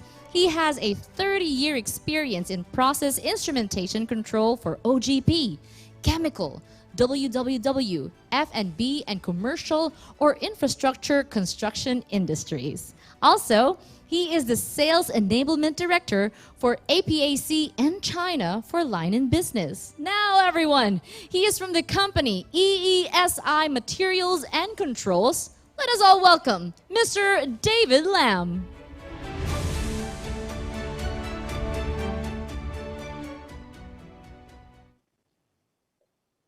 Hi, good afternoon, good evening, everybody. Thank you for having me, and a welcome to the 67th Philsutech. Thank you for the introduction just a while ago by the MC. As you would have heard, that I've been around in the process instrumentation industry for about 30 years, close to 30 years, and I'm currently working for Schneider Electric. Now, let me share with you my screen. If I may start. I hope everybody can see my screen.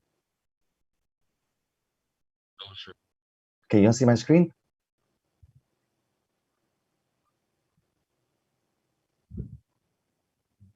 Okay, the screen is okay. All right, thanks. Thank you so much. All right, the subject title today is about Schneider Electric Solution for Sustainability and Energy Efficiencies. Now, give me a second.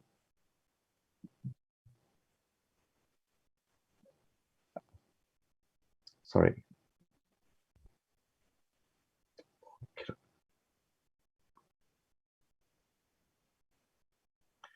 All right. Somehow technology glitches. Now, the eco-structures and connected device, Schneider Electric believes that providing a customers an eco-structured environment, basically, the eco-structure environment, as you can see here, are made up by three portions. So the first part is the connected devices. The second one will be the edge control. The final one will be the apps, phone app analytics, and services. The entire value chain make out of the connected devices, field sensors, make out of PLC controller for energy performance measurements, manufacturing efficiency measurements, smart power management, supply chain optimization, and of course, the food and safety compliance. And eventually, to bring all these informations up to the ERP, the apps and analytics services layer But bring everything up to the cloud, bring everything up to the PLC or DCS, the controller, can't do without having a very highly accurate and reliable data collections devices. So sensor, the field sensor, the one that actually connected your processors, are the most important element of making your plant efficient and sustainable. So as we all know that, the wrong measurements can always result in very poor performance and inefficiency, despite the fact that you may have the state-of-the-art PLC controller or even the best software in-house. So with that said, typically, what can you find in your industry? There are a couple of measurement points that we will be focusing in order for us to help you to improve your manufacturing efficiency. So basically, the couple of parameters, for example, measurement of density, viscosity, your mass flow of the molasses, pressure and temperature of the heater to maintain the viscosity, and of course, in the final layer, which is the conductivity sensors at the very end of your processes. So these are just few measurement points on reception of sugarcane. I will not attempt to go to all the detailed instrumentation. I will just bring up two that are critical to the entire value chain of these measurements. The first part, this is a Coriolis mass flow meter from Schneider Electric. Basically, is to measure the molasses. One of the key important I will hope everybody can take away from here is that first and foremost, this is a very smart and intelligent transmitter that comes with 8 backlight high definition LCD display up to 8 decimal point. Today in the market, you probably get a 6 decimal or 7 decimal points LCD display. Why do we have 8? Because we need to have a higher measurement points, more accurate measurements data. The next thing is, of course, as like most of the sensors available in the market, you display the flow rate, your total mass, your volume, your velocity, and we display a two-phase flow, means your gas phase as well as your liquid phase. For example, if you do have oxygens, you do have carbon dioxide within the process, and then there's mixing up with the liquid with your flow rate. We are able to tell you that how many percentage of that belongs to air and how many percentage of that belongs to the liquid flow. And of course, you have most of the state-of-the-art communication protocol. You have the foundation field bus, profit bus, even the ProfiNet IO, as well as, of course, the Modbus RS485. Measurement of concentration, in particularly in these applications, we talk about measurement of concentration in terms of brake, polymer, plateau, alcohol, sodium oxides, API. There are specific density table actually embedded in our transmitter. And you can request for a 5-point density measurement at different pressure and temperature. That will bring your accuracy of density measurement down to 0.0005 gram per cm. So is that accurate? Now, the other thing is that in some of the operations, you may encounter entrant gas measurement, especially for CIP or during the CIP process or SIP process. After you flush out your pipelines, after you flush out a pipeline, there may be pocket of air inside, compressed air inside your pipelines. So when the first batch of flow that comes in, because of high viscosity, the gas get entrapped into the high viscosity, the liquid, in this case, molasses, and therefore, it will have, if you use a volumetric flow meter, it will give you a wrong representation of the volume that you have due to the entrapments of gas bubble. We do have a single straight tube and also the double straight tubes. It come with multiple material. It measures up to the maximum high pressure of 100 bar to 150 degrees Celsius with very high accuracy of plus minus 0.1% of reading. So this is one of the applications that you see most commonly in FMV market, especially in the sugar industry, that you use it for molasses measurement. This has taken place from a PD meter because these particular sensors give you multiple reading. It gives you, again, your flow in terms of volume, in terms of mass, in terms of density, in terms of viscosity. So all this information you can derive out from one particular sensor.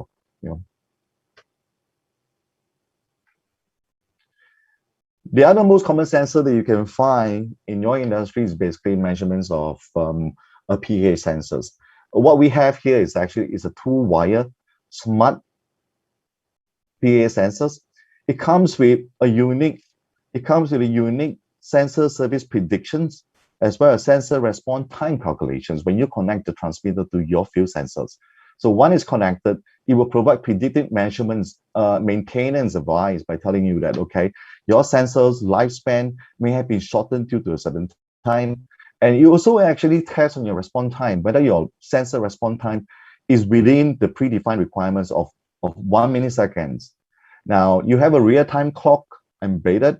Again, you can calibrate and you can configure the sensor just through the panel itself. It comes with a hard handheld. You can actually connect it with, using a hard handheld to do configuration as well.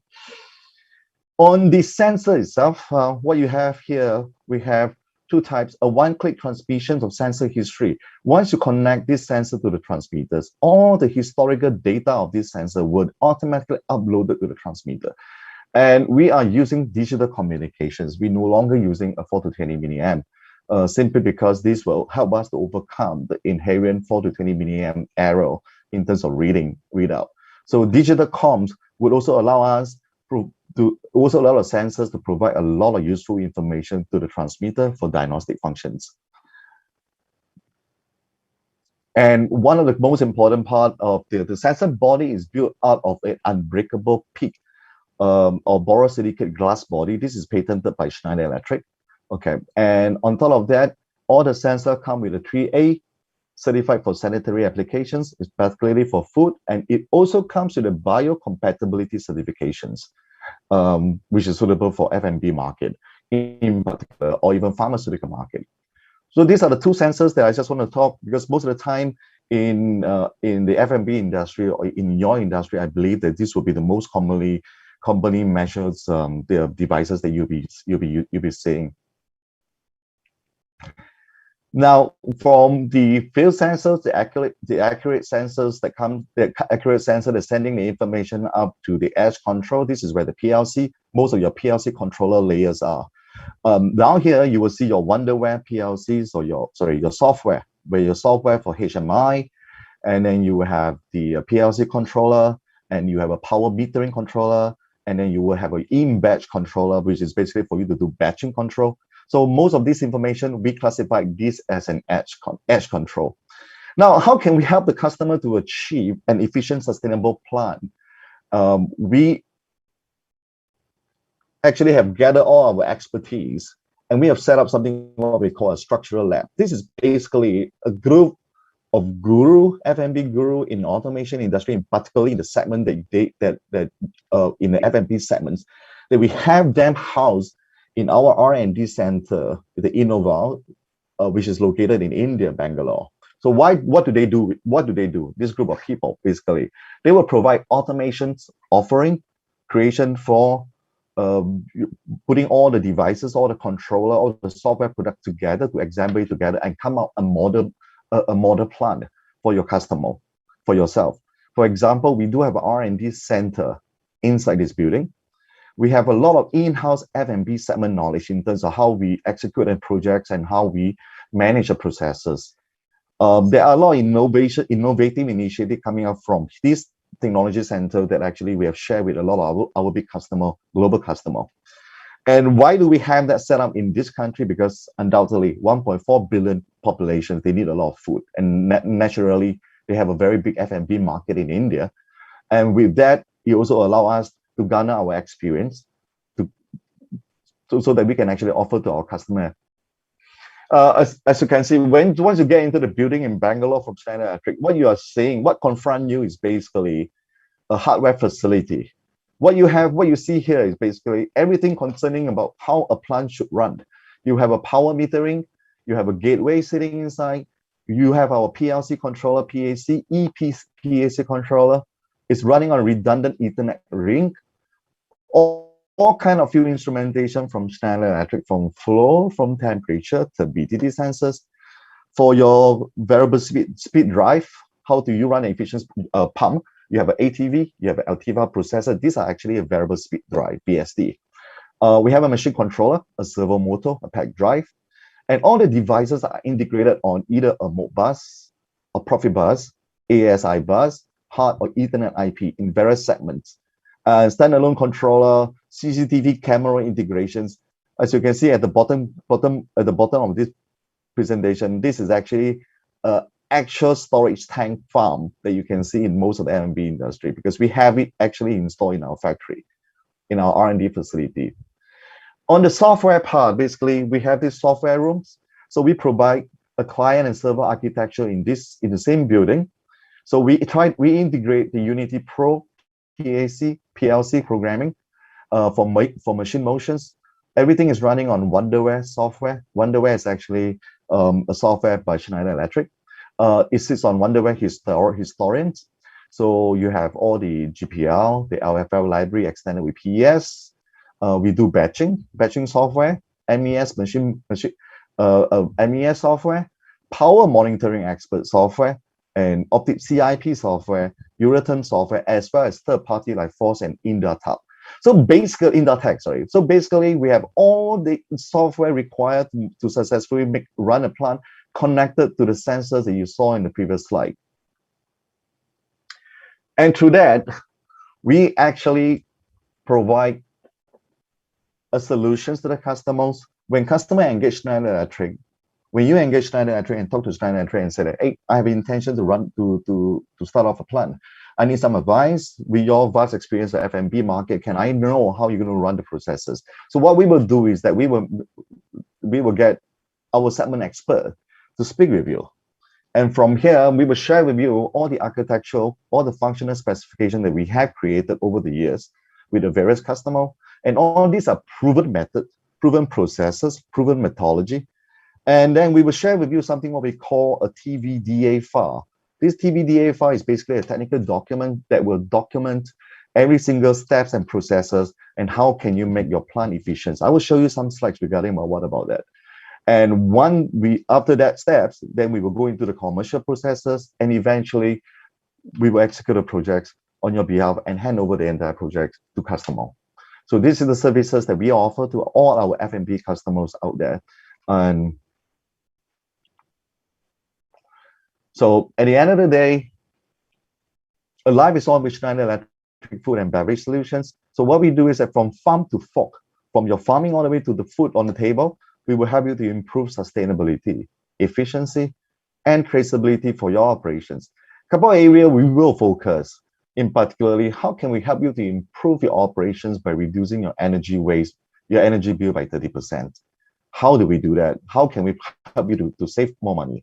How can we help you to reduce zero waste and improve your manufacturing efficiency? And with smart power management, we help you to expand your whole plant life cycle.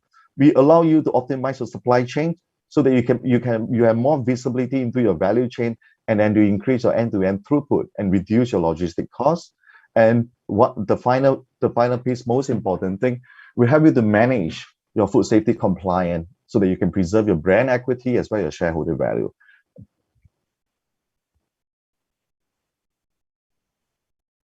What you're seeing here is a typical reference architecture that we have designed for one of the customer in Algeria. As you can see, and this is a plant, but it's representative of the other industry as well, other F&B processes as well. As you can see, the first one is the mill process. So you have the field instrumentation connected to the control valve and bring the information to the PLC controller, and eventually it can pop into the redundant Ethernet ring and bring all the informations to your engineering workstations and your operator stations. And at the back of that, what you will get is the asset management, your MES, your historian and reporting, and then to the optimizations. And all these software are integrated with your energy performance, your laboratory informations, and as well as your maintenance management. So it is not just limited to one particular industry, one particular area, as well as for your juice processing, your concentration or your crystallization process, your fermentation or distillation process, your boiler control. All these things are fully integrated into the backbone of the process control.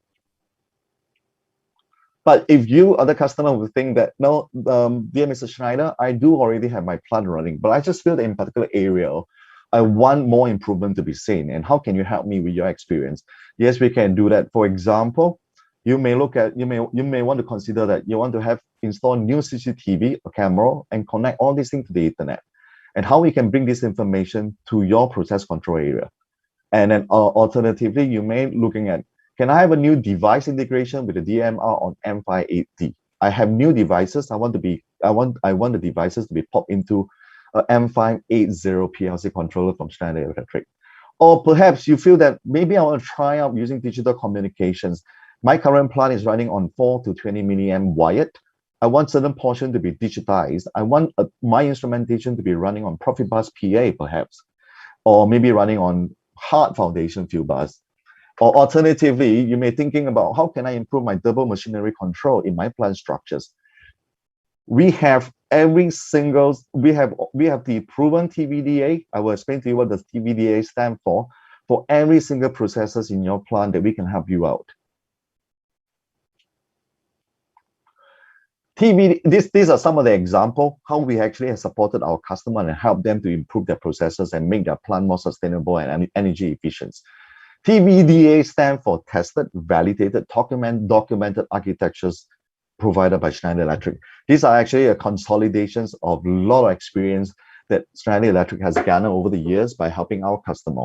In this particular case, okay, the customer has a requirement to set up a VSD, Altiva VSD system for raw milk receptions sections.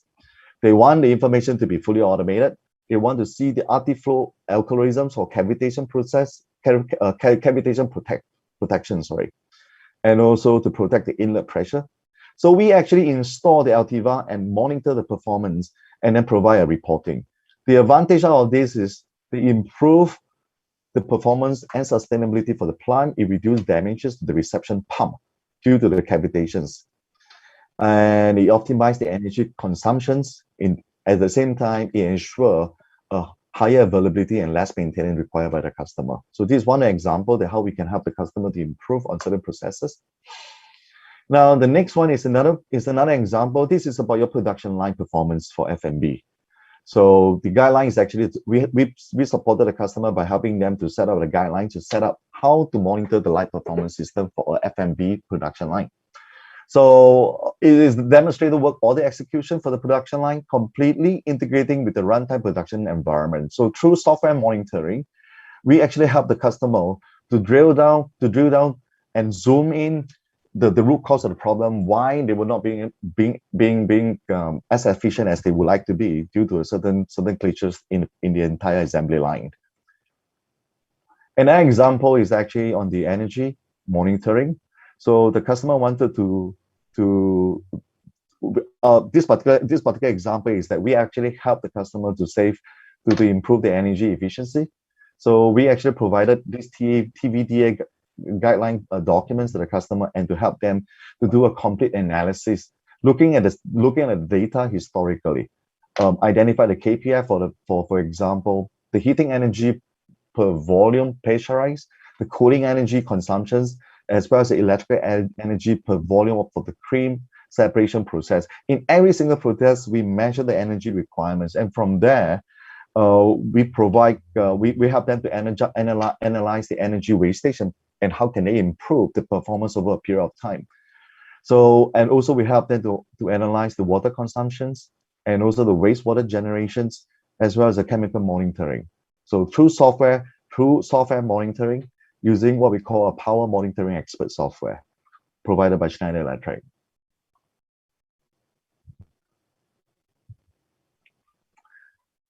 The next example is actually helping a customer to solve the cavitation issue. We know that when a pump running into cavitation, what it means is that the pump life will be shortened due to the cavitations happening during the process. So a lot of time customer doesn't know why the pump failed prematurely. As you can see from the left hand side of the graph, you have a typical tank level. When the tank level, if you run the pump continuously without tracking and monitoring the level of the tank, what happens is that it will come to a situation when the water runs low while the pump is still continuing driving. And in that case, the pump will generate heat. And this is what you call the cavitation effect. As a consequence to this effect, your pump life will be shortened. After install of the install the VSD and connecting the information to the tank level monitoring, we actually help the customer to regulate the pump speed. When a tank level running low, the pump speed automatically slow down, and that helps the customer, to actually to have a smoother control and reduce the pump product damage. This is one example. The other example is actually we help the customers to monitor, to help them to reduce their production losses. But this is through a collaboration of a multiple level of sensors to help the customer to reduce their losses. Here on the left-hand side, you see a tank truck. This is actually a milk truck. We actually use a Coriolis mass flow meters to measure the exact amount that actually pump into that. And along the process, we actually using stability sensor, the TOC analyzer, to make sure that we improve the efficiency and reduce losses, and providing the right solution for the customer to make sure that in the entire manufacturing process, the production losses is minimized to the lowest.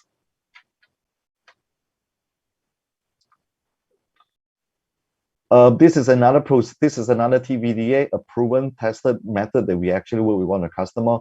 This is in collaboration with a company called Force. What we have done here is actually by installing multiple sensors, as you can see, along the entire product chain, and integrate all the sensor information to a software provided by Force called Medusa.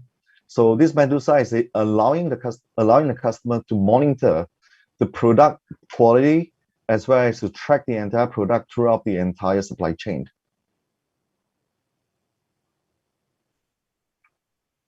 One of the things that we actually do measure is that we actually use a COD analysis to do a measurement. A COD is basically a chemical oxygen demand they use to measure in particularly liquid products, milk products. So we measure a couple of things in terms of turbidity to detect the presence of solid in the milk. So when we present, when the solid contents are detected in the process, then we actually send the information back to the control to make sure that the process has to be stopped. And then we go back to the conductivity measurements to look at, is there a presence of cleaning agent in your effluent? Because you do not want this effluent to contaminate your final products. And finally, we monitor the entire chemical oxygen demand within the entire process of the plant when you start up your pasteurizer, your production phase, as well as your CIP processes. So as you can see, the entire supply chain from ground up, which is your field sensors, sending all the accurate information, reliable, accurate information up to your PLC controller, from PLC control up to your application, your apps, as well as your ERP systems. Schneider Electric can provide a total solutions for your requirements. We have worked with many companies. Oh, sorry. Give me a second. I just lost the screen.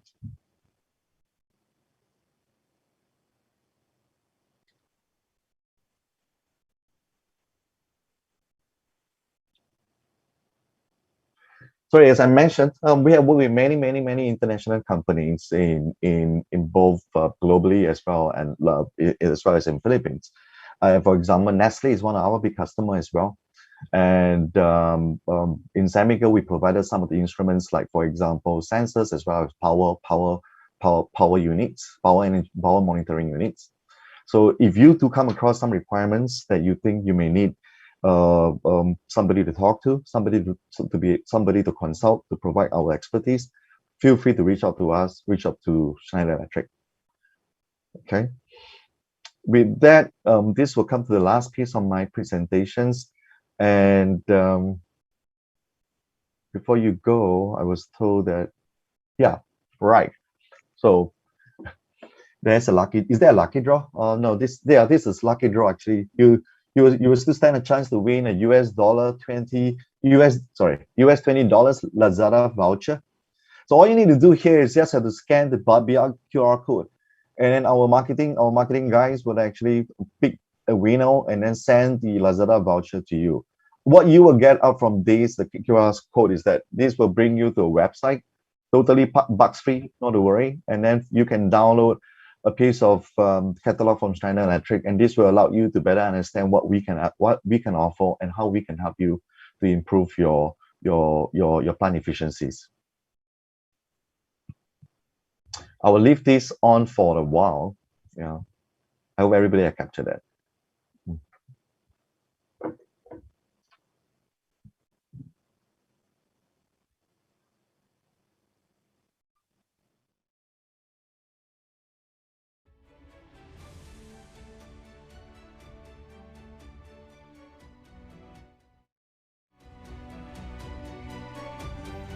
And a very, very big thank you once again to Mr. David Lam, all the way from Singapore. Thank you so much for your time with us today. Now, I believe we have one question for our speaker, Sir David. So let me just see where this question is coming from. So I hope Sir David can still hear me right here. Hi, Sir David.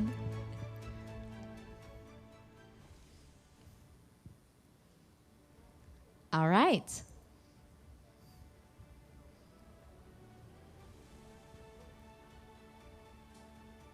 Now, at this point, I believe our facilitators have received one question. Let me just wait until this question is flashed so that I can address this to our speaker. Here we go. This question is coming from Arnelo Agdon. Yen. The question is, do you have online pH sensors? What are the temperature range? Sir David. Sorry, can you hear me?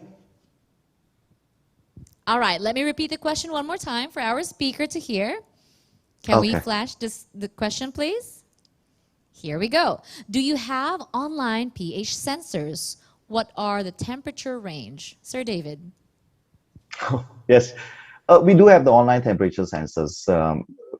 Is that the online temperature sensor? Can you go back to the question again? Sorry, just in case I missed it out. Okay. Yes, we do have an online. I would assume your online pH, the sensor that I just showed in my presentation site, they are online pH sensors. They're actually online in process. Okay, the maximum temperatures, most of it can actually go up to about 120 degrees Celsius. So anything higher than that, you need to have a pH extractor to bring it off the line, because I would presume that the reason why you asked a question because of the CIP and SIP process, right? So when you're running an SIP or CIP process, then a pH sensor may not be able to handle the high temperature. All right. Yeah. Thank you very much. And I hope our guest has, yes, the question of our guest has been answered. But Sir David, please don't go just yet. There is still one more question for you, and let's flash it on screen. How much does the system rely on internet or cloud-based software? Many of our factories are in areas with low internet speeds. From Dr. Neil Cortez. That's a very good question.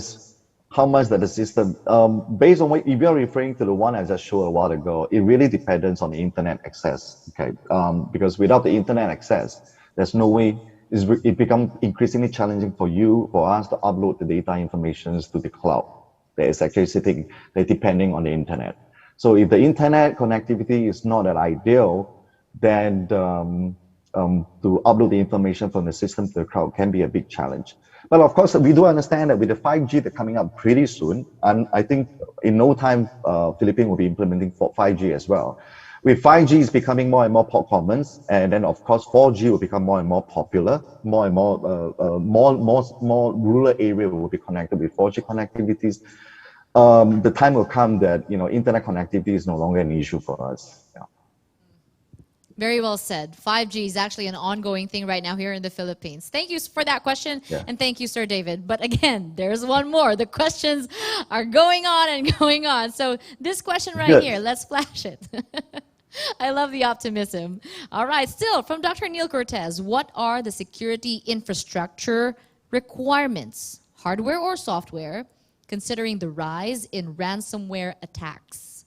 Let me repeat the question one more time. What are the security infrastructure requirements for hardware and software, considering the rise in ransomware attacks? Sir David. Yeah, again, it's a very excellent question. I mean, cybersecurity is something that I think everybody knows about it. It's always, especially the recent case happened to the Colonial Pipeline in US. You know, they were blackmailed by how much, if I'm not mistaken, 5 billion of bitcoins. Yes, it is. There's no easy answer for that. But most of the software today, as well as the hardware today, are actually built with cybersecurity in mind. For example, like going back to the question asked earlier, when you upload your system information up to the cloud, how can I be sure that my data are secure? Typically, there will be two layers of security. First and foremost, the first layer of security from Schneider Electric is from instrument to your PLC controller.